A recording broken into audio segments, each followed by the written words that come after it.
se il sole da lassù di colpo tinge blu di buio e se ne va.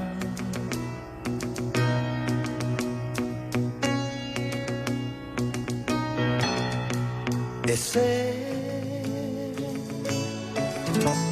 il mare azzurro ritmo non ha più e onda dopo onda ruberà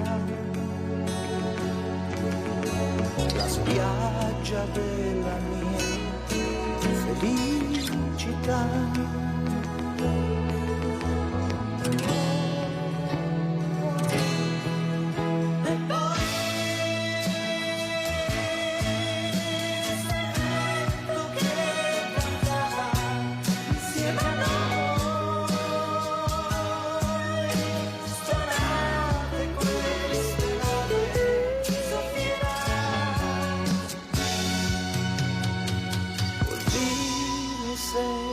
Separarci e dirsi ciao, ciao, ciao, ciao.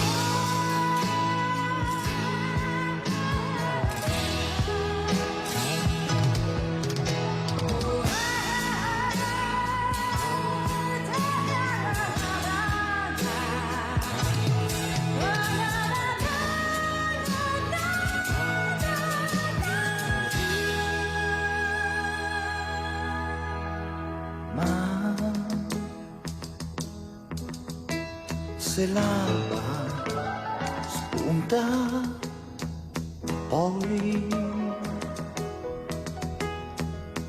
anticipando in noi il giorno che verrà.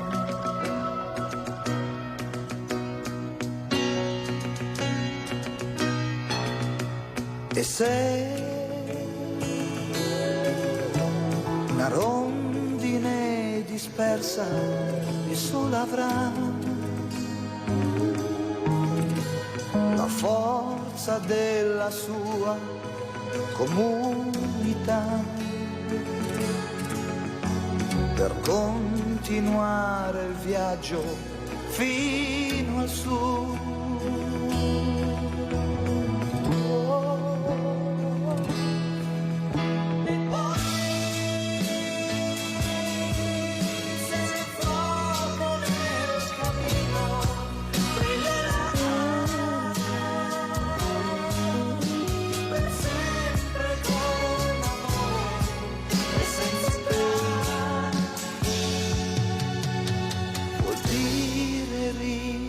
Trovarci e dirsi ciao, ciao, ciao, ciao, ciao,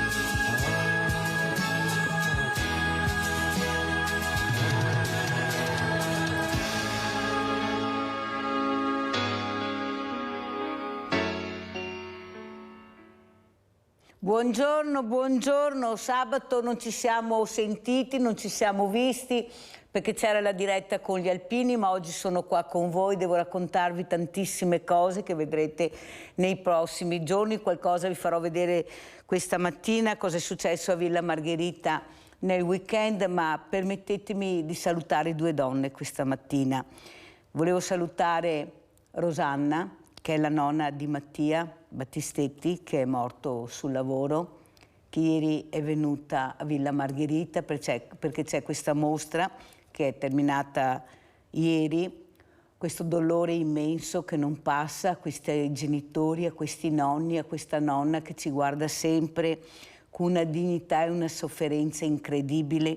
Sono dolori strazianti, perciò saluto tanto Rosanna e tutta la sua famiglia. Un grande abbraccio, Rosanna. Poi volevo salutare anche mamma Angela, che è la mamma di Fulvio Marotto, quell'uomo che voi conoscete, che abbiamo dato la stella di Natale, che ha perso purtroppo da questo morbo come Bebbevio, le gambe, le mani, il naso, ha perso tutto.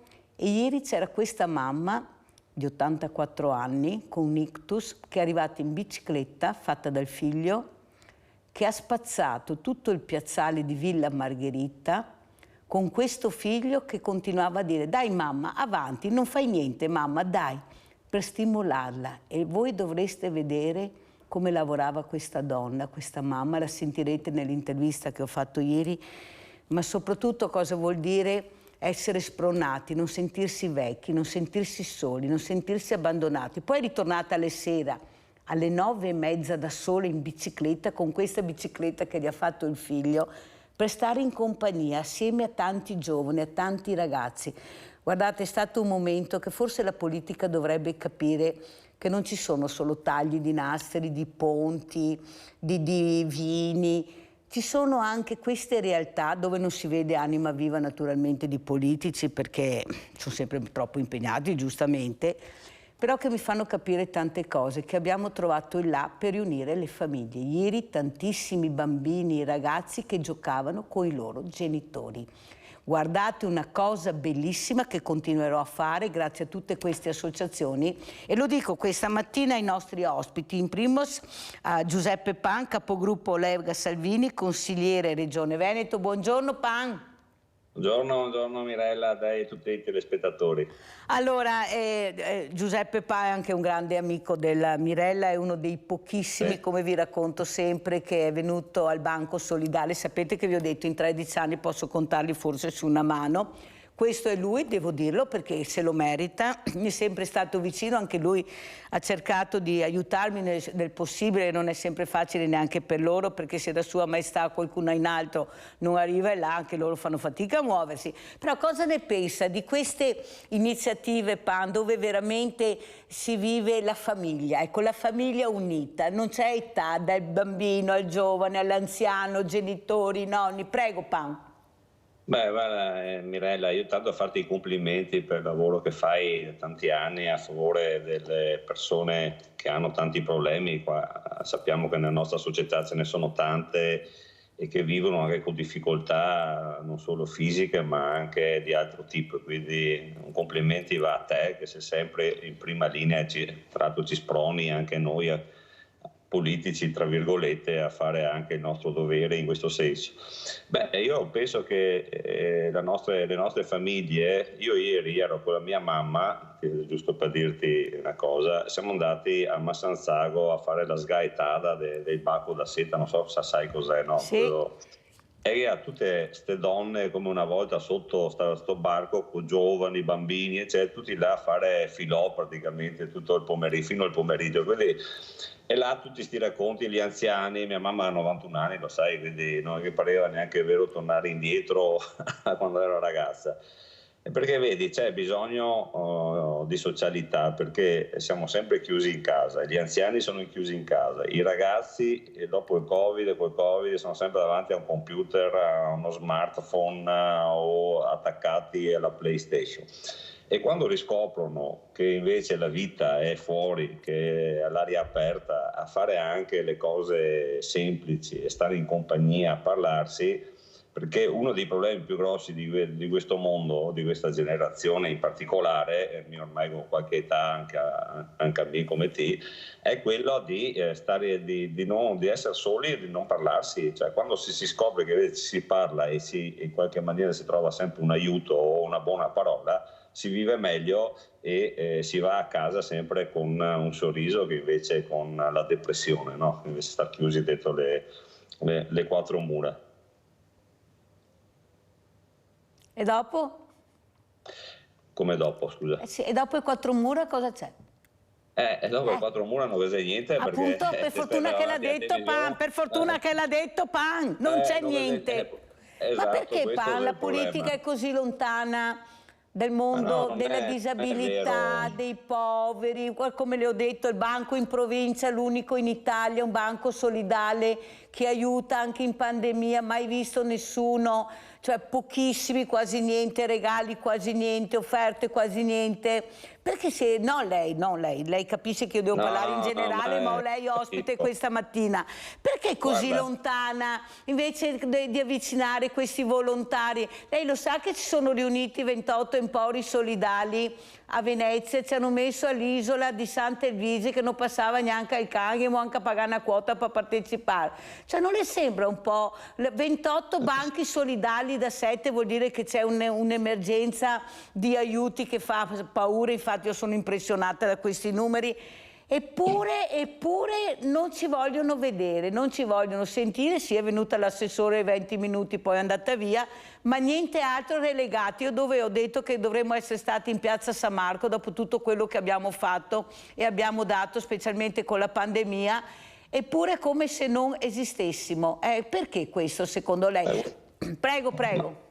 ma non lo so, perché penso che comunque la politica, anche quella regionale, la nostra, comunque sul sociale sta facendo tante cose, perché poi noi rispetto al sistema a 360 gradi ci occupiamo di tante cose, dal sociale sanitario fino alle case di riposo, quindi c'è un sistema che potremmo stare qui a parlare per 3 ore e non abbiamo ancora finito. Adesso, da questo punto di vista mi sembra strano, perché effettivamente noi abbiamo tantissime associazioni di volontariato, non possiamo dire che in Veneto non ci siano volontari, non ci siano associazioni, non ci siano comunque, guarda, mi pare che il dato era che ogni 5 veneti 4 sono nel volontariato, e quindi diciamo l'assistenza e comunque la presenza nel territorio c'è da parte dei volontari, delle associazioni, eccetera. Ce ne sono talmente tante che se facciamo nell'album che abbiamo sono centinaia.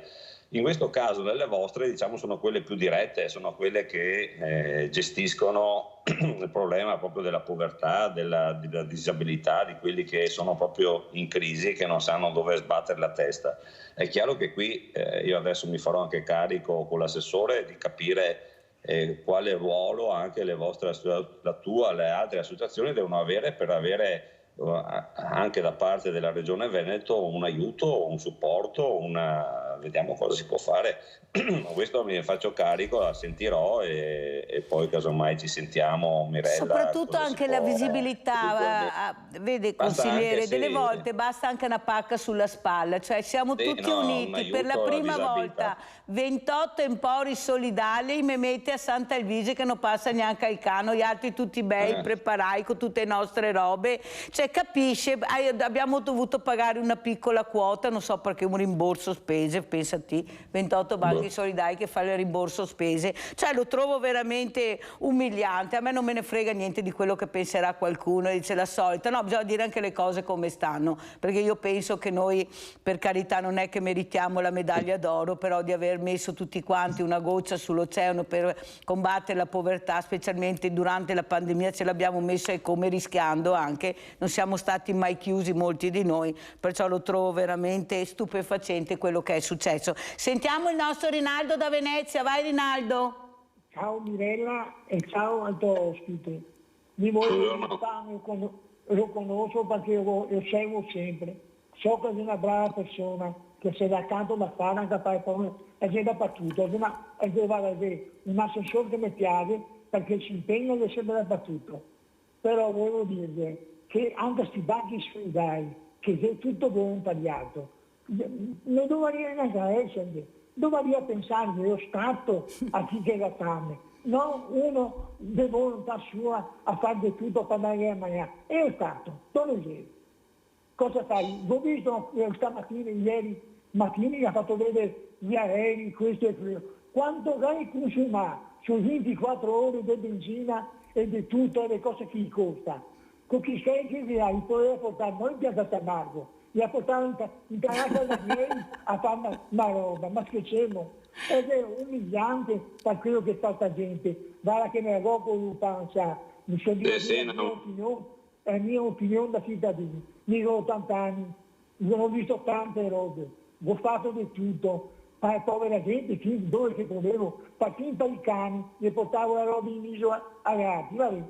Ma è stato, veramente, se non mi fosse la gente che si doveva fare, vabbè, che lo fa col cuore, cosa vai mai su questo asse, come dicono tutti, è vergognoso. E poi anche siamo in Veneto, non so se siete ricordano, è serenissima, nel 1500, io lo savano molto bene, già avevano a Venezia 200 tipografie, Firenze che ne aveva 30, Roma che ne aveva 22.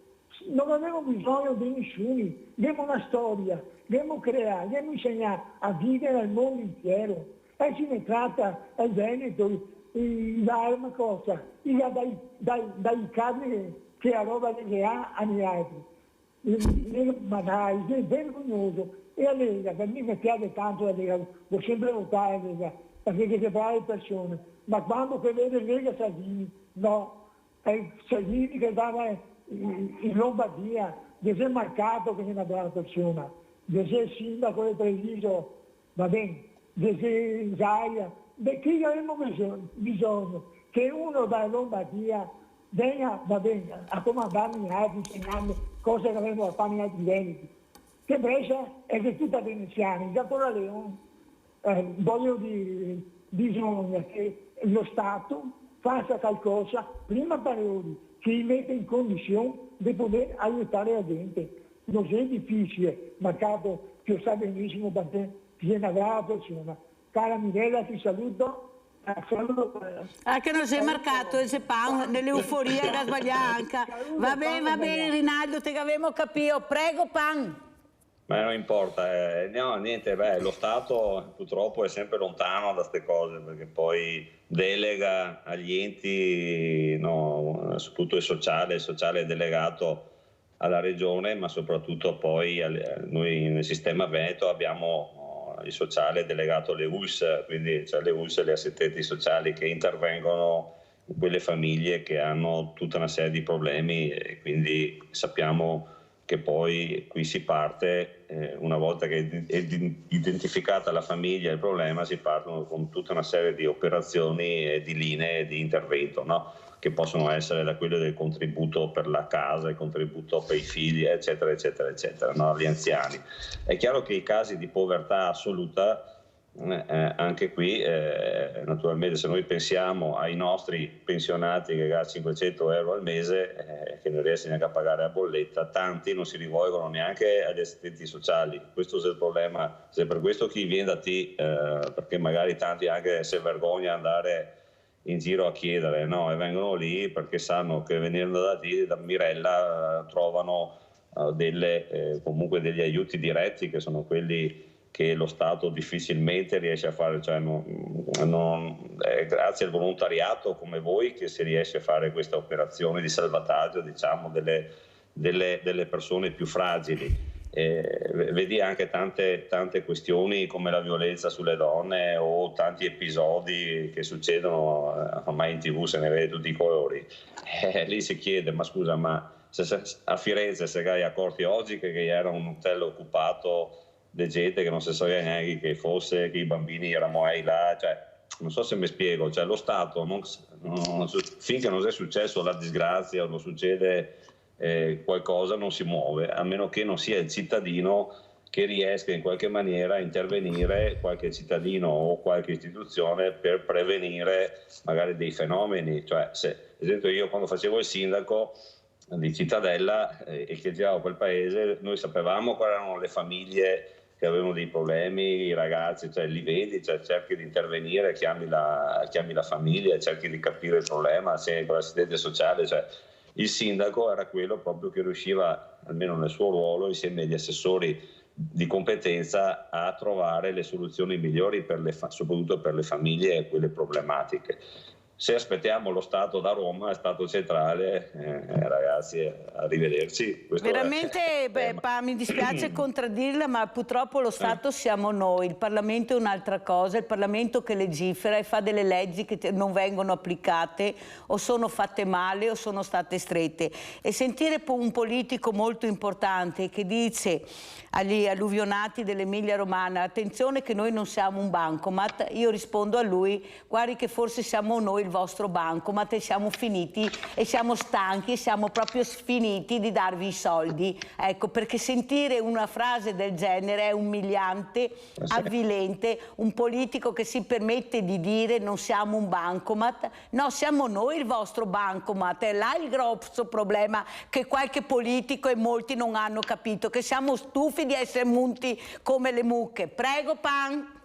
Beh, qua hai ragione, perché effettivamente questa è stata una dichiarazione veramente non da politico, ma non ho neanche, meglio che non dica neanche, perché quando c'è una disgrazia di questo genere, e noi ne abbiamo subite anche noi in Veneto, ti ricordo le alluvioni che abbiamo avuto qui noi, vabbè, dopo quella del 66, 51, 66, le grandi alluvioni, ma anche quella di Vaia del 2000, proprio oggi siamo quasi a 10 anni da queste alluvioni che però hanno non è che anche il suo partito abbia preso posizione contro questa frase veramente umiliante e crudele, come mai?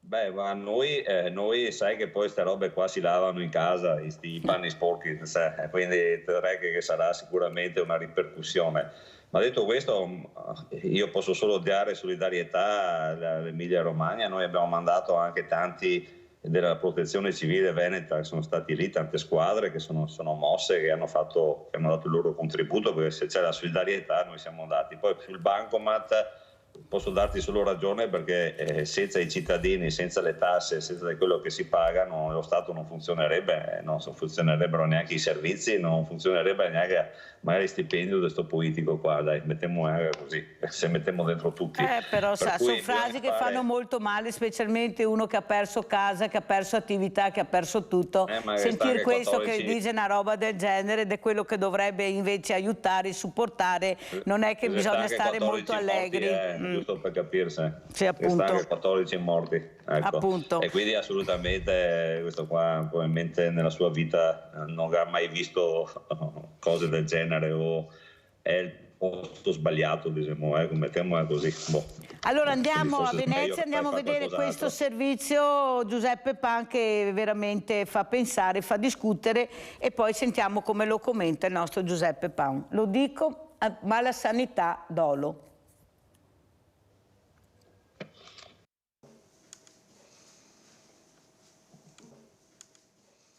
Lacrime di esasperazione e un pianto senza sosta per il signor Marziano, nome di battesimo vero che in questo caso risulta più appropriato che mai, viste le disavventure della sua incredibile storia sanitaria che ha voluto raccontare alla nostra emittente. 71 anni di dolo. Il signor Marziano attende dal 2019 di essere operato all'ospedale della città per una ernia inguinale bilaterale, intervento prima calendarizzato, poi cancellato più e più volte con le più disparate giustificazioni. Il Covid, il vaccino anti-Covid, programmato per maggio 2021, ma purtroppo non fatto un mese prima, quando finalmente era stato chiamato per l'intervento, con i sanitari che anziché suggerirgli di anticipare la vaccinazione avrebbero pure rigettato la sua proposta. Ho detto: si può aspettare un altro mese che faccio il vaccino e vengo più tranquillo a farmi l'operazione? Loro hanno detto di no, hanno cancellato. E da allora non l'hanno più richiamata? No, poi ho ripetuto la visita, l'ho fatta un'altra volta, sono andato in lista d'attesa dal 2022, una nuova lista. Marziano non riesce a stare in piedi per più di mezz'ora, da qui la visita privata, 200 euro, con uno specialista ospedaliero che gli avrebbe proposto questa soluzione. Però se volevo, entro 10-15 giorni, pagando su una clinica dove lui opera, mi sistemava l'ernia. Ce l'avrebbe operata? L'avevo operato. Costo dell'intervento? Si parla di oltre 3.000 euro. E si arriva a marzo corrente 2023. Chiamato dall'ospedale per fare tutti gli accertamenti di rito preoperatori con tanto di visita anestesiologica, ad oggi, giugno, non sa ancora se e quando verrà operato. Nel mezzo di questi 5 incredibili anni di tira e molla, come se non bastasse anche la disavventura risolta fortunatamente ieri, sempre all'ospedale di Dolo, dell'attesa per una risonanza magnetica alla testa per capire le conseguenze avute da un violento herpes zoster, noto come fuoco di Sant'Antonio, e un'ecografia alla mano per via di un tunnel carpale, lo sfogo della moglie Marisa. Non è un fatto che noi cerchiamo una via breve, che passiamo davanti a qualcuno che non fa parte del nostro carattere. Questo voglio che venga sottolineato, perché a questo punto io ho detto vai a pagamento, però il popolo, le persone devono sapere la situazione com'è. Eh sì, questi siamo noi, avete sentito, non vogliamo passare davanti a nessuno, vogliamo solo giustizia, quello che ci dovrebbe essere dato e non ci viene dato. Prego Pam, poi andiamo in pubblicità. Non è solo questo caso, perché io ne ho sentiti sinceramente tanti altri. Abbiamo una situazione molto difficile in certi ospedali, in tante zone in cui le liste di attesa sono molto lunghe e soprattutto non riusciamo ancora a recuperare purtroppo il post-Covid, in cui ci sono state abbiamo migliaia di queste situazioni ancora da risolvere. Abbiamo recuperato tante altre, ma diciamo ce ne manca ancora tanto di lavoro. Poi purtroppo, però non è una giustificazione, diciamo abbiamo anche pochi medici anestesisti e pochi medici, quindi abbiamo proprio una situazione difficile. Ci mancano in Veneto 3.000 medici e 5-6.000 infermieri, quindi non riusciamo a trovare purtroppo il personale. Ma detto questo, io siccome faccio anche parte della commissione sanità di questa regione, io mi ho spesso sollecitato i direttori generali, in cui noi ogni tanto li incontriamo, a risolvere questi temi, perché i cittadini, tra l'altro uno dei temi che a me sta tanto a cuore era anche quello delle ecografie, di tutte queste, chiamiamole visite di routine, ma anche per gli anziani, no? Perché io ho detto, ma non è possibile che un anziano da 80 o 90, 70 anni, sopra i 70 anni, debba aspettare mesi per fare una ecografia e debba, quando gli danno l'appuntamento di sto fantomatico CUP, che non riusciamo mai a capirci questi CUP qui nelle prenotazioni, deve magari fare 100 km all'interno della propria USP per fare una visita. Dobbiamo e stiamo cercando di fare un provvedimento in cui gli anziani e chi sta vicino, soprattutto nei distretti vicino agli ospedali, abbiano le cure veloci all'interno dei propri ospedali, senza muoversi, senza disturbare i figli che devono stare a casa del lavoro, prendersi le ferie, tutto sto casino che c'è su questo tipo di prenotazioni. Non è semplice perché con il Covid purtroppo ci sono delle procedure, questo è un caso classico, in cui questo signore, non so perché non aveva fatto le vaccinazioni, probabilmente scelte che aveva fatto magari nel passato, e si è trovato, adesso se non si hanno le vaccinazioni si fa fatica a entrare nelle sale operatorie, perché c'è tutta una procedura che è ancora rimasta quella cioè che per entrare, per farsi operare eccetera devono... No, ma lui non voleva non farsi le vaccinazioni, lui voleva fare la vaccinazione dopo essere operato. Però la mia domanda è questa, Giuseppe Pan. Sì, è vero quello che lei dice, però è anche vero che in questo periodo, dalla pandemia ad oggi, sono fiorite le cliniche private. Sono queste alternative all'ospedale pubblico, il privato c'è e cresce sempre di più. Allora come mai? E pure i medici là ci sono gli infermieri, ecco, parliamo di 400-500 metri quadri. Pensi che ieri ho visto una fattura di una persona proprio a Villa Margherita che me l'ha portata, di una visita privata oncologa, da un oncologo che la seguiva e purtroppo è dovuta andare a pagamento, 140 euro solo per guardare questo foglio dove era scritto questa diagnosi, e è stato messo in conto anche la televisione. Nella fattura c'era anche il video, la televisione, e lei ha detto: ma io non ho guardato niente, non ho fatto niente, devo pagare anche la televisione. Cioè non c'è un controllo su niente, le persone sono spremute, come ho detto ieri. Nella sanità privata si trovano medici, si trovano infermieri, c'è tutto, nel pubblico manca tutto, bellissime scatole ma vuote. Prego Pampo, e andiamo in pubblicità. Allora, c'è un problema intanto di legge nazionale. Voi sapete la battaglia che c'è stata anche nel passato, in cui i medici, quelli ospedalieri che sono dipendenti pubblici, c'era stata una riforma nel tempo, che poi è stata una rivoluzione dei sindacati medici, degli infermieri, eccetera, poi si è tornati indietro, in cui o tu fai solo il medico in ospedale oppure scegli la via privata e ti fai il tuo lavoro fuori come professionista. Voi sapete che invece in Italia non è così. Un medico può lavorare in ospedale, operare in ospedale e fare il suo lavoro in ospedale, può anche gestire una clinica fuori. E questo non va bene, e questo non va bene. È la legge nazionale. Bisogna cambiare la legge, no, non siete al governo, cambiate la legge, pan. Se è sbagliata, è sbagliata, si cambia. C'era stato il cambiamento, poi c'è stata la rivoluzione, questi qua come si scioperi negli ospedali, scioperi di qua, scioperi di là, e alla fine si è tornati indietro, ma ti parlo di 20 anni fa ancora. Quindi il sistema funziona un po' così. Poi noi sul privato in Veneto siamo una delle regioni che ha meno privato in assoluto nella sanità. Noi abbiamo solo il 12% di privato. Tra l'altro poi oltre e quindi noi siamo privato, però convenzionato che pagate, non è proprio privato. Esatto, convenzionato significa che noi mettiamo i soldi come Veneto, come regione, a queste cliniche per fare le ecografie che non riusciamo a fare negli ospedali, e quello che pagano nelle cliniche private è meno quello che noi diamo a loro. Cioè, non so, se un'ecografia costa 100, voi sapete che magari la regione mette 40 e voi pagate 60, non so se mi spiego.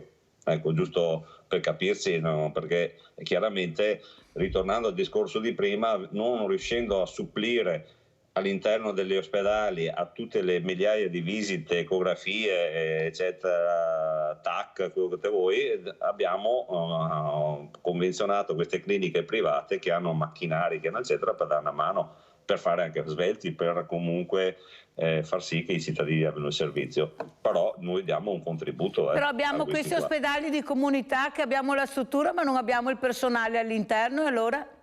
È quello il tema. Anche qui la programmazione dei medici, voi sapete, cioè qua è un'altra cosa, un'altra battaglia che stiamo facendo, che abbiamo fatto anche in Regione Veneto, è quella di sbloccare il numero chiuso alle università di medicina, perché noi abbiamo aumentato i posti di specializzandi, cioè coloro che hanno finito la laurea e li paghiamo la specializzazione. E il problema è che non abbiamo ragazzi che si diploma in medicina, questa è la realtà, perché il numero è chiuso. Lasciamo le università aperte come una volta, vediamo poi che siano selezionati lì, ma almeno arriveremo a avere medici che vadano a coprire i posti. Noi non abbiamo neanche i medici di base in tanti comuni, medici generali, cioè questo è il tema, non ci sono. Tra l'altro stanno andando in pensione a centinaia e non riusciamo a coprire i posti, questa è la realtà. Poi pubblicità, e questa è la realtà, devo andare in pubblicità.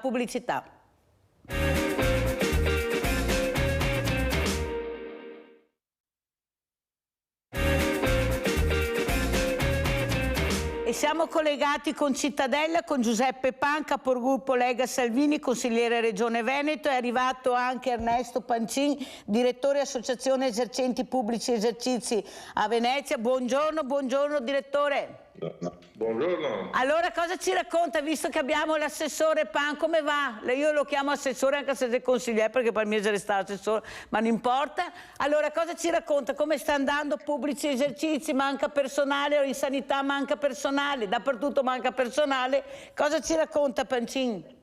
Diciamo che personale ne stiamo trovando, è difficile trovarlo, però insomma stiamo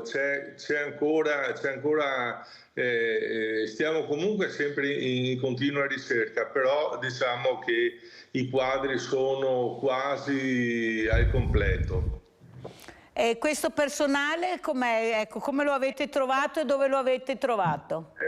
Con molta fatica dalle scuole abbiamo cercato presso le ambasciate, abbiamo cercato insomma in tutti i luoghi possibili e immaginabili dove si può trovare personale, perché poi alla fine avremo bisogno anche di personale qualificato e non è semplice trovarlo. Quindi ripeto, noi ci stiamo lavorando e stiamo creando delle iniziative che per poter trovare e gestire questa carenza, insomma.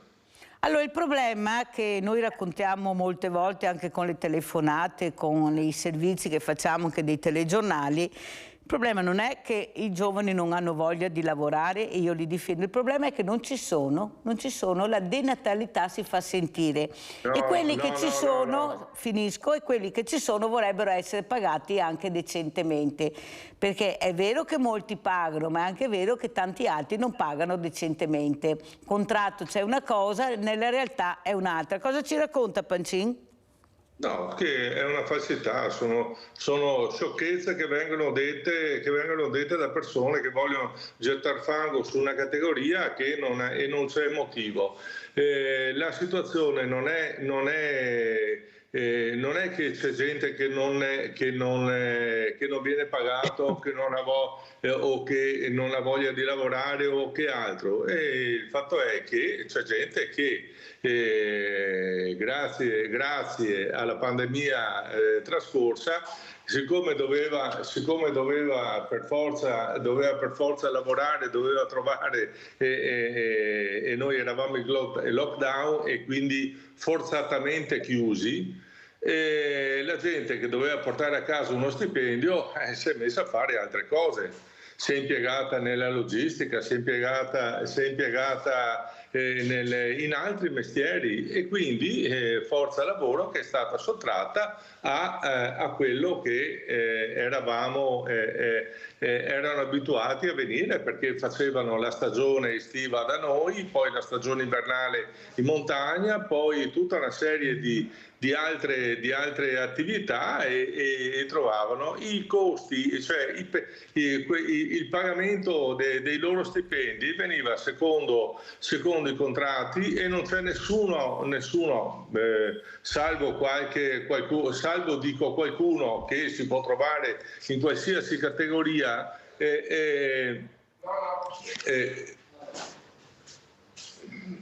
salvo qualcuno che può trovarsi in tante categorie che magari non sta alle regole, ma la stragrande maggioranza rispettano tutte le regole, pagano quello che devono pagare, anzi molto di più spesso, pur di fidelizzare, pur di tenersi questi dipendenti. E quindi questa è la Eppure i situazione. sindacati che ho avuto in ospiti non dicono quello che dice lei, giustamente lei difende il suo diritto io li sento tutti, però è giusto anche che io dica quello che dicono qua.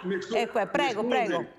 Mi scusi, quello che dicono i sindacati io lo rispetto, però lei sta dicendo che crede ai sindacati e non crede a me. No, io sto dicendo quello che sente Pancin.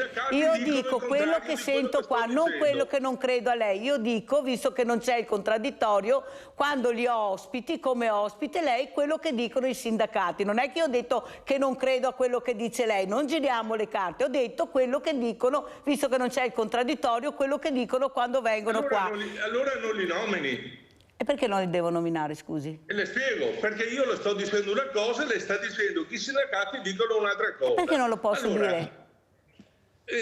Allora, le cose sono molto regolari e molto... Siccome io rappresento migliaia di aziende e ho il polso della situazione e so cosa pagano e so come si comportano. Quindi il fatto che ci sia qualche sindacato, perché non sono tutti sindacati, qualche sindacato che magari dice delle cose inesatte e allora dico questa è la verità. Lei dirà la mia verità, no, è la verità delle aziende, perché io sono in grado di dimostrare quello che stanno facendo. Ma io l'ho invitata per questo, Pancin, se no non l'avrei invitata. No, visto che abbiamo invitato una parte, invito anche l'altra. CGIL, CISL e WILV sono venuti tutti e adesso abbiamo sentito anche la sua versione. Come commenta Pan questa, ecco, lei vive anche a Venezia, sa di cosa si parla, prego. Sì, no, beh, sicuramente ci sono tanti fattori che contribuiscono, che hanno contribuito a questo, perché poi la ragione non ce l'ha nessuno qui, no? Nel senso che almeno dal mio osservatorio vedo che ci sono state tante cause. Allora mettiamo che abbiamo vissuto 2 anni di chiusura e pandemia, come disse giustamente il presidente Pancin, in cui effettivamente molti lavoratori precari, chiamiamoli così, o quelli stagionali, vedendo che comunque le fabbriche lavoravano in quel periodo, sono stati assunti in fabbrica, in cui in fabbrica c'è un orario, tu turni, non fai il lavoro, io ho fatto 12 anni di stagioni al mare da cameriere, quindi una parola posso anche dire, ne ho conosciuti viste di tutti i colori, però erano altri anni, erano gli anni 80. Devo dirti allora, adesso tanti si sono trasferiti in lavori, diciamo, di altro tipo, e la ragione Pancin, in cui comunque alle 5-6 del pomeriggio sei a casa e sabato e domenica pure, no? Perché il lavoro nei ristoranti e nelle stagioni al mare o in montagna si fa soprattutto il sabato, la domenica, nel weekend, e non si ha orari, cioè, giusto per dirci. Secondo fattore, secondo me, come hai detto bene te, i nostri ragazzi, sempre con la pandemia, si sono un po', come ho detto prima, chiusi in casa, fa più fatica a uscire. Mettiamo che c'è stato anche la legge di cittadinanza per tanti altri, che ha fatto sì che questi si sa sentare sul divano. D'altra parte la denatalità, che effettivamente anche nel nostro Veneto purtroppo c'è. Poi è chiaro che se mettiamo tutto sto circuito insieme, vediamo che anche gli stranieri che pensavamo arrivassero qui vengono meno a lavorare qui rispetto magari a altre nazioni, perché naturalmente quelli che si fermano qui vanno a fare altre cose rispetto che magari trovare dei lavori di questo tipo, ce ne sono tanti. Ma soprattutto aggiungiamo anche il costo degli affitti che hanno questi lavoratori, se vogliono lavorare, diciamo, in queste realtà, capiamo bene che è difficile. C'è anche un problema di inflazione e di costo della vita che da noi è molto alto, e siamo una delle nazioni con gli stipendi più bassi d'Europa, perché dobbiamo dirci anche questo. Tanti fanno fatica ad arrivare a fine mese. Diciamo che tanti bisognerebbe rivedere anche i contratti nazionali, cioè ci sono tanti fattori che contribuiscono, per cui uno dice, rispetto ad andare a fare i camerieri, noi eravamo studenti, no? Universitari o del liceo, andavamo a fare fine della scuola. Io adesso ho un figlio di 17 anni, ho cercato di trovargli un lavoretto, che finiva a scuola l'altro giorno, ho detto va a trovarti un lavoretto invece di stare a casa a fare niente e ti impari un mestiere. Beh, ho già provato 4 o 5 amici, un carrozziere, un meccanico, eccetera, lui fa l'izio, ho detto dai, tiralo su qualche ora, una mezza giornata e vediamo di trovare l'assicurazione, eccetera. Ho detto non posso perché me vuoi l'assicurazione, me vuoi la burocrazia, tutta una serie di cose. Quando andavamo a fare questi tipi di lavori, per carità, ci pagavamo metà in nero, cioè chi ci dava qualche scheo, perché bisogna dirci che all'epoca nostra ci davano anche qualche soldo in nero, che ci faceva solo bene perché andavi a casa a comprarti i libri o altre cose, i vestiti. E c'è anche un problema di questo tipo. Quando noi avevamo chiesto i vouchers, ti ricordi che poi sono stati anche in agricoltura bocciati dal governo precedente, adesso stiamo tentando di introdurli anche per questo, per i ragazzi che vanno a raccogliere i meloni o le fragole, gli studenti, i pensionati che altrimenti tocca pagare più tasse di quello che lavora. Cioè trovare un sistema in cui chi vuole anche integrare il reddito, chi vuole anche fare un lavoretto, può farlo, hai capito? In regola, con un sistema di pagamento giusto, perché poi... Sì, ma in effetti siamo qua per capire com'è in realtà la situazione, perché sennò non ne andiamo fuori. Ho conosciuto tante brave persone, che imprenditori della ristorazione, però anche tanti banditi che prima che ti davano scheo. Sì, non si tratta mica di sparare nel mucchio, si tratta di capire. Aspetti perché ho Maria da Bovolenta, se no mi cade la linea. Ciao Maria. Vai. Ciao Mirella e buongiorno al signor Pan e i tuoi due ospiti. Ecco, niente Mirella, ho sentito qua delle cose, si è dato sempre la colpa alla pandemia, per carità, però adesso finita la pandemia, hanno ancora la pandemia sulle braccia e certi ragazzi. Io negli anni 60, signor Pan, sono stata a lavorare in diversi alberghi nella Riviera Adriatica, che l'ho nel cuore quello che è successo. E quindi mi sono fermata a Rimini, nel Grand Hotel più bello di Rimini lì, che è molto conosciuto. E io all'inverno, perché facevo le 4 stagioni, però facevo la babysitter all'inverno, perché non c'era da fare come quando c'è la stagione. Ero sempre pronta a fare, quando era il momento, mi chiamavano se sono libera e voglio andare. Sì, andavo. E mi piaceva molto perché ero anche sa cos'è il bello, signor Pan, che è come un soldato quando va a militare, che si trova la compagnia, tutto quanto, si fa amicizie e tutto quanto. È anche bello perché mi piaceva, magari fosse stato anche d'inverno, e mi davano il necessario, quello che c'era. Una volta non c'erano tutte queste regole come c'era, perché io ero già in regola che facevo la babysitter. Ecco, erano così le cose. Ma ad ogni modo io mi trovavo, se fossi giovane, Mirella, se fossi giovane, correrei subito sugli alberghi. Subito. Dello stipendio. So che è la volontà di lavorare. Basta. Va bene, Mirella, ti saluto. Grazie Maria. Allora andiamo a vedere cosa diceva Pancin, era l'agosto del 2022, allarme Federalberghi, invece com'è la situazione adesso. Andiamo a sentire. Volano i prezzi di gas ed elettricità ed è allarme Federalberghi. Il presidente veneto Massimiliano Schiavon parla di situazione peggiore rispetto a quella che la categoria ha dovuto affrontare con il Covid. Aggiunge che oggi si corre il rischio concreto che gli albergatori che pagano le bollette non riescano a fare altrettanto con i dipendenti. Forti ricadute occupazionali quindi, in quanto la situazione drammatica potrebbe comportare problemi per il rinnovo dei contratti sugli stagionali e l'occupazione in genere. Ma il caro energia preoccupa anche gli esercenti che lanciano un appello: vorrebbero portare il costo del caffè a 1,50 euro. Altrimenti corriamo il rischio di andare fuori mercato. Aumenti consigliati che il direttore dell'Associazione Esercenti Pubblici Servizi Venezia non avrebbe mai voluto invitare gli associati a farli, ma l'attuale prezzo, come ribadisce lo stesso Pancin, non si può più mantenere, in quanto la macchina del caffè assorbe 3 kW di potenza ed è sempre accesa.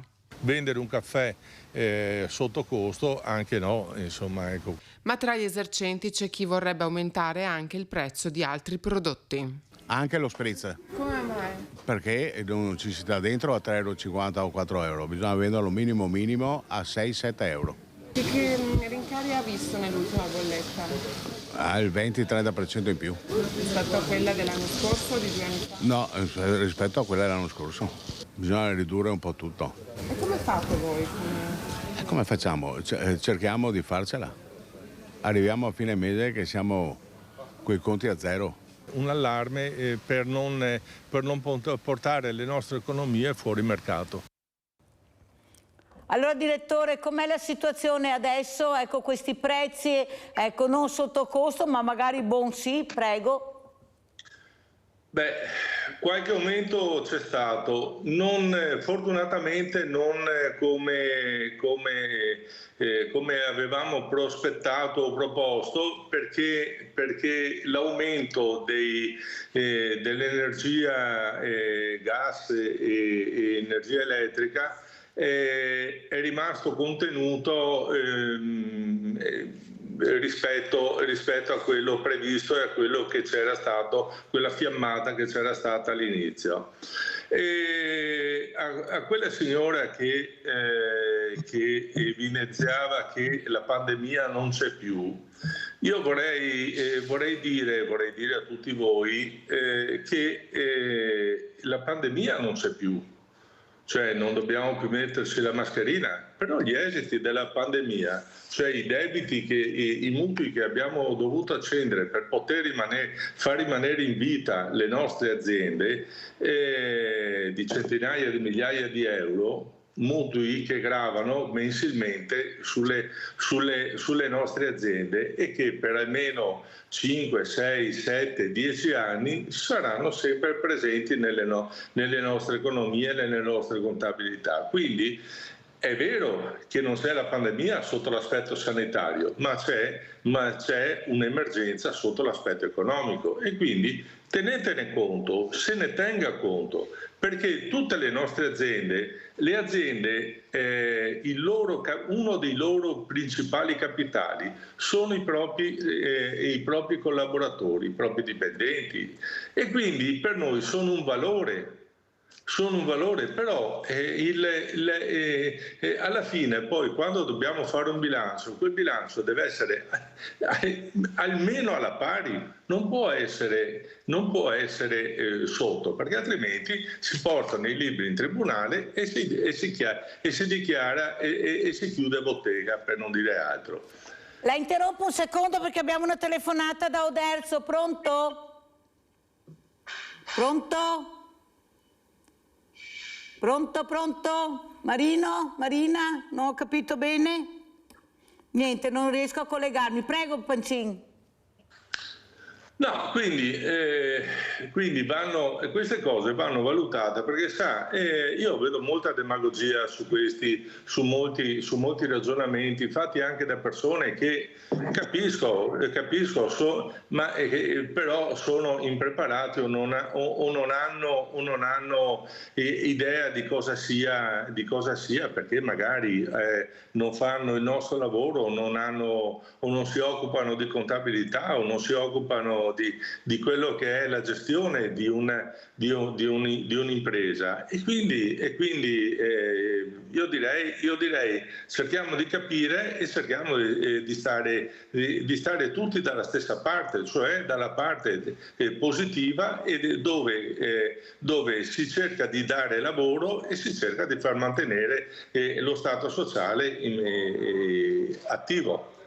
E anche giustamente, come qualcuno dice, ecco, il rispetto anche del cliente di dare un prodotto buono, perché dopo il cliente ritorna, delle volte c'è un mordi e fuggi che veramente ci lascia stupefatti, però giustamente bisogna anche capire. Prego.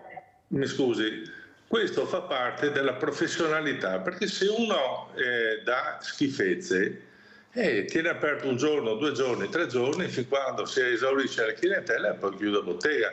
Ma questo non c'entra nulla, noi stiamo parlando di persone serie che lavorano e che propongono un ottimo servizio, propongono i suoi prodotti, propone e mette in campo la sua professionalità, quella professionalità che dovrebbe dare un buon caffè, dare un buon primo, un buon secondo, dare un buon vino e dare quelle cose che devono essere comunque pagate al giusto prezzo e basta, non c'è molto altro da dire.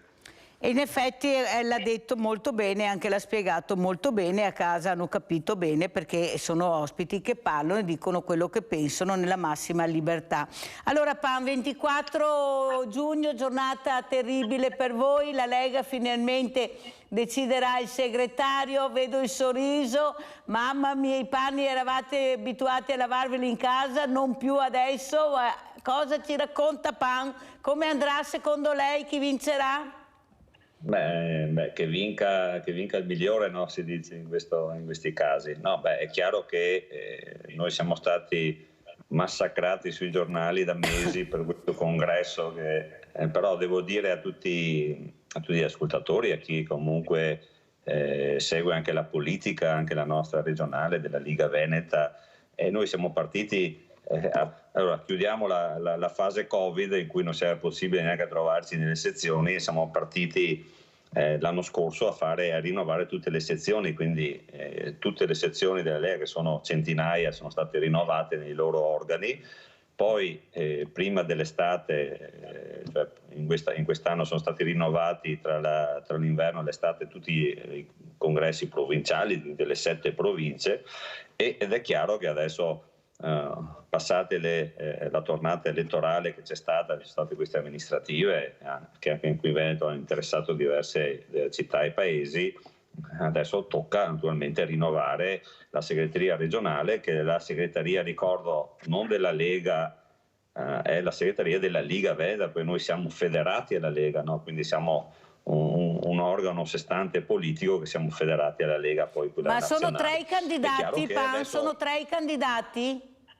Oggi sì, sono 3 candidati, c'è l'ex anche collega assessore all'agricoltura Manzato, che è di Oderzo, poi c'è il collega sempre in regione Marcato, Roberto, e poi c'è l'onorevole adesso commissario Stefani, che quindi è vero che è stato chiesto a Marcato di fare un passo indietro, Pan? Ma guarda, io l'ho letto sui giornali, ma non penso, perché se Roberto, io conoscendolo così, tanti anni che lo conosco, comunque è una persona che comunque ha dedicato al nostro partito tanto del suo tempo anche personale, ha girato tanto, è una persona che comunque quando parla naturalmente anche con causa. Io penso di no, cioè, dopo tutto quello che è stato costruito anche attorno a lui, non penso che a meno che poi non trovi degli accordi con uno dei due, io non lo so, perché poi sai, queste cose qui si fanno nelle separate stanze. È chiaro che noi siamo sempre stati abituati ad avere un unico candidato, ti ricordo Gobbo, no? Di Treviso, che tu conosci bene. Che salutiamo, che sicuramente ci sta guardando. Che è un grande amico, che ci conosciamo, io sono in Lega da 30 anni, quindi ci conosciamo da vecchia guardia come noi, sai, ci chiudevamo dentro una stanza una volta e si decideva chi doveva essere, e quando si usciva era quello e nessuno fiatava. Adesso la democrazia vuole così, sono cambiati i tempi, e ci saranno 480 delegati che voteranno uno dei 3 candidati, a meno che uno non si ritiri, e vedremo chi vince. Chi vince chiaramente avrà tanto da lavorare molto per ricostruire la nostra linea politica, secondo anche prepararsi per le future sfide, che sono quelle delle europee, che sono il prossimo anno, ma anche e soprattutto dalle prossime regionali, in cui speriamo che il Presidente Zaia abbia un altro mandato, ma altrimenti bisognerà lavorare per un nostro candidato, e poi chiaramente ricostruire nel territorio tutto quello che la Liga era, la presenza al territorio, il lavoro sul territorio, il supporto ai nostri amministratori, che sono tanti, ai tanti sindaci, e naturalmente lavorare per il nostro popolo veneto. Grazie, allora salutiamo Giuseppe Pan. Devo chiudere purtroppo. Grazie. Ciao. Giuseppe Pan, capogruppo Lega Salvini, consigliere Regione Veneto. Grazie Ernesto Pancin, direttore Associazione Esercenti Pubblici e Esercizi. Grazie, pubblicità.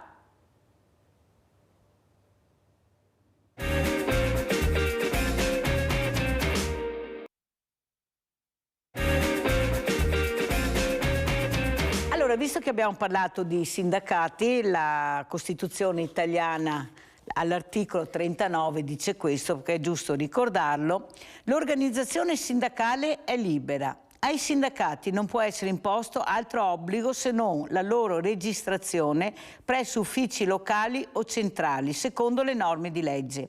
È condizione per la registrazione che gli statuti dei sindacati sanciscano un ordinamento interno a base democratica. I sindacati registrati hanno personalità giuridica, possono, rappresentanti unitariamente in proporzione dei loro iscritti, stipulare contratti collettivi di lavoro con efficacia obbligatoria per tutti gli appartenenti alle categorie alle quali il contratto si riferisce. L'articolo 40 dice: il diritto di sciopero si esercita nell'ambito delle leggi che lo regolano. L'articolo 41, l'iniziativa economica privata è libera.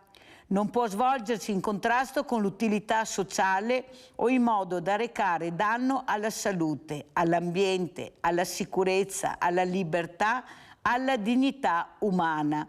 La legge determina i programmi e i controlli opportuni perché l'attività economica pubblica e privata possa essere indirizzata e coordinata a fini sociali e ambientali. Guardate che è perfetto questo articolo. Ne parleremo in presenza questa mattina, sono molto contenta di averlo in presenza finalmente, con Tommaso Razzolini, consigliere Regione Veneto, Fratelli d'Italia.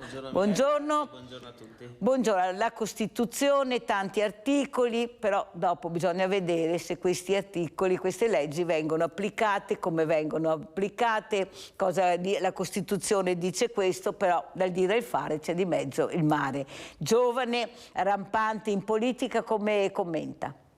Ma sicuramente c'è a garanzia la Corte Costituzionale che è l'ente che tutela la nostra Costituzione. Poi è vero, tante volte nelle leggi ci sono delle situazioni che non sempre trovano, o magari non trovano come noi intendiamo e come noi vorremmo, insomma, la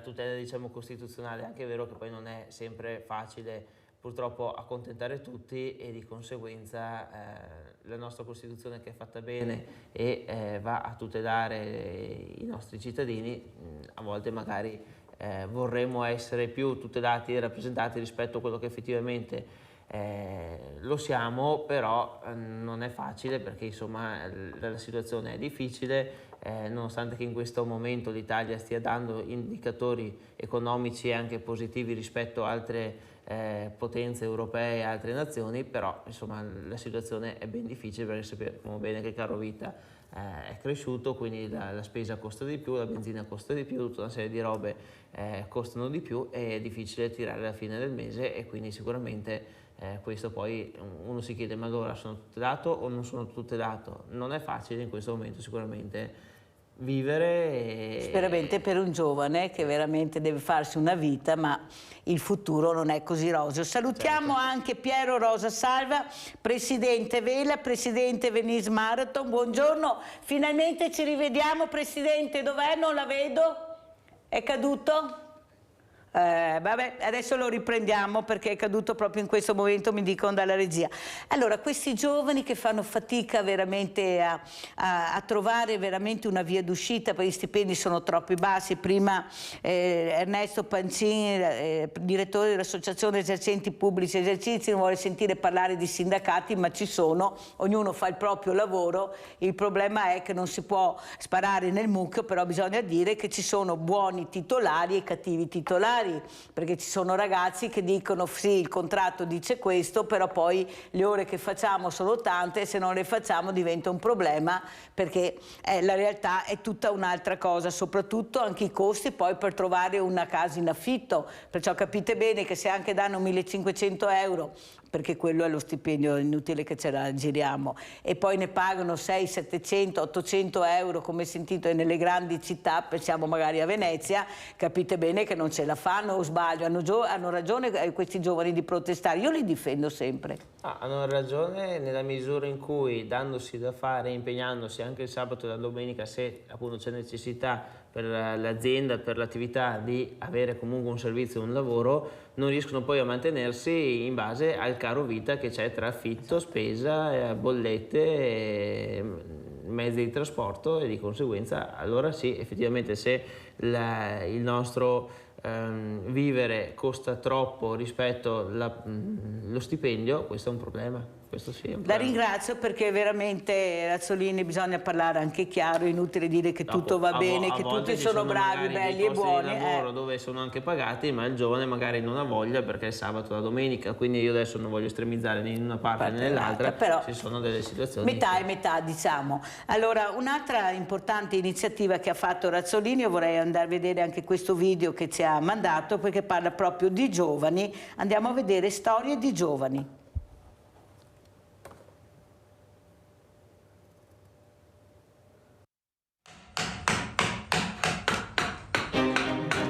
Mi occupo principalmente della scultura in legno, prima il disegno, la creazione del modellino in misura un po' più piccola e poi la realizzazione in legno.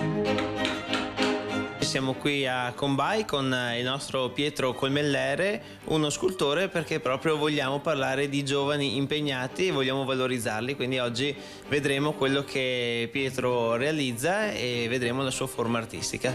Si inizierà oggi con questo video a raccontare le storie di giovani che riguardano la loro passione, il loro lavoro e quindi anche l'impegno che hanno nel valorizzare il territorio con la loro figura. Sono Pietro Colmellere, sono uno scultore di Combay, lo studio ce l'ho a Campea, dove adesso io mi trovo a creare le mie sculture. Beh, qui sono grato qua a Campea perché alla fine c'avevo un predecessore di Marco Casagrande, un grandissimo scultore, e quindi è quasi anche un segno che si vuole portare avanti questa realtà. Io lo faccio anche tramite l'uso di legni nostrani, quindi del nostro territorio. Voglio riportare anche molto il castagno, che me lo trovo a cuore a Combay, e cerco di dare un po' la mia personalità, ecco, in questo che faccio.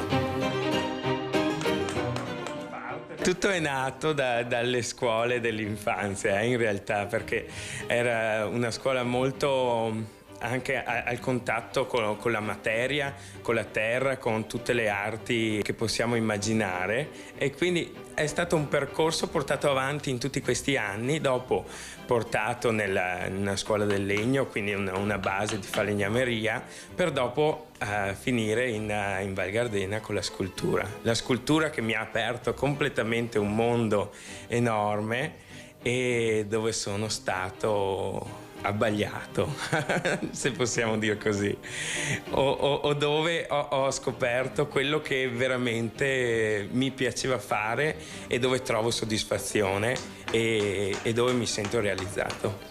Io mi occupo adesso molto delle mie sculture, quindi creo per poter mostrare. In questo mostrare ho occasioni di far mostre in tutto il territorio, qui intorno che mi circonda, e anche molto e molto di più. La scultura di ghiaccio è un concorso internazionale di scultura in neve. Anche questo fa parte di tutto questo mondo che può essere il legno, la neve, sono tutte dimensioni veramente affascinanti. In questo caso, quest'anno, ho vinto il primo premio del concorso internazionale di scultura in neve in Val Gardena e è stata una soddisfazione pazzesca. Sì, io in questi paesi ci sono nato, ci sto vivendo e quindi voglio lasciare anche qualcosa di mio.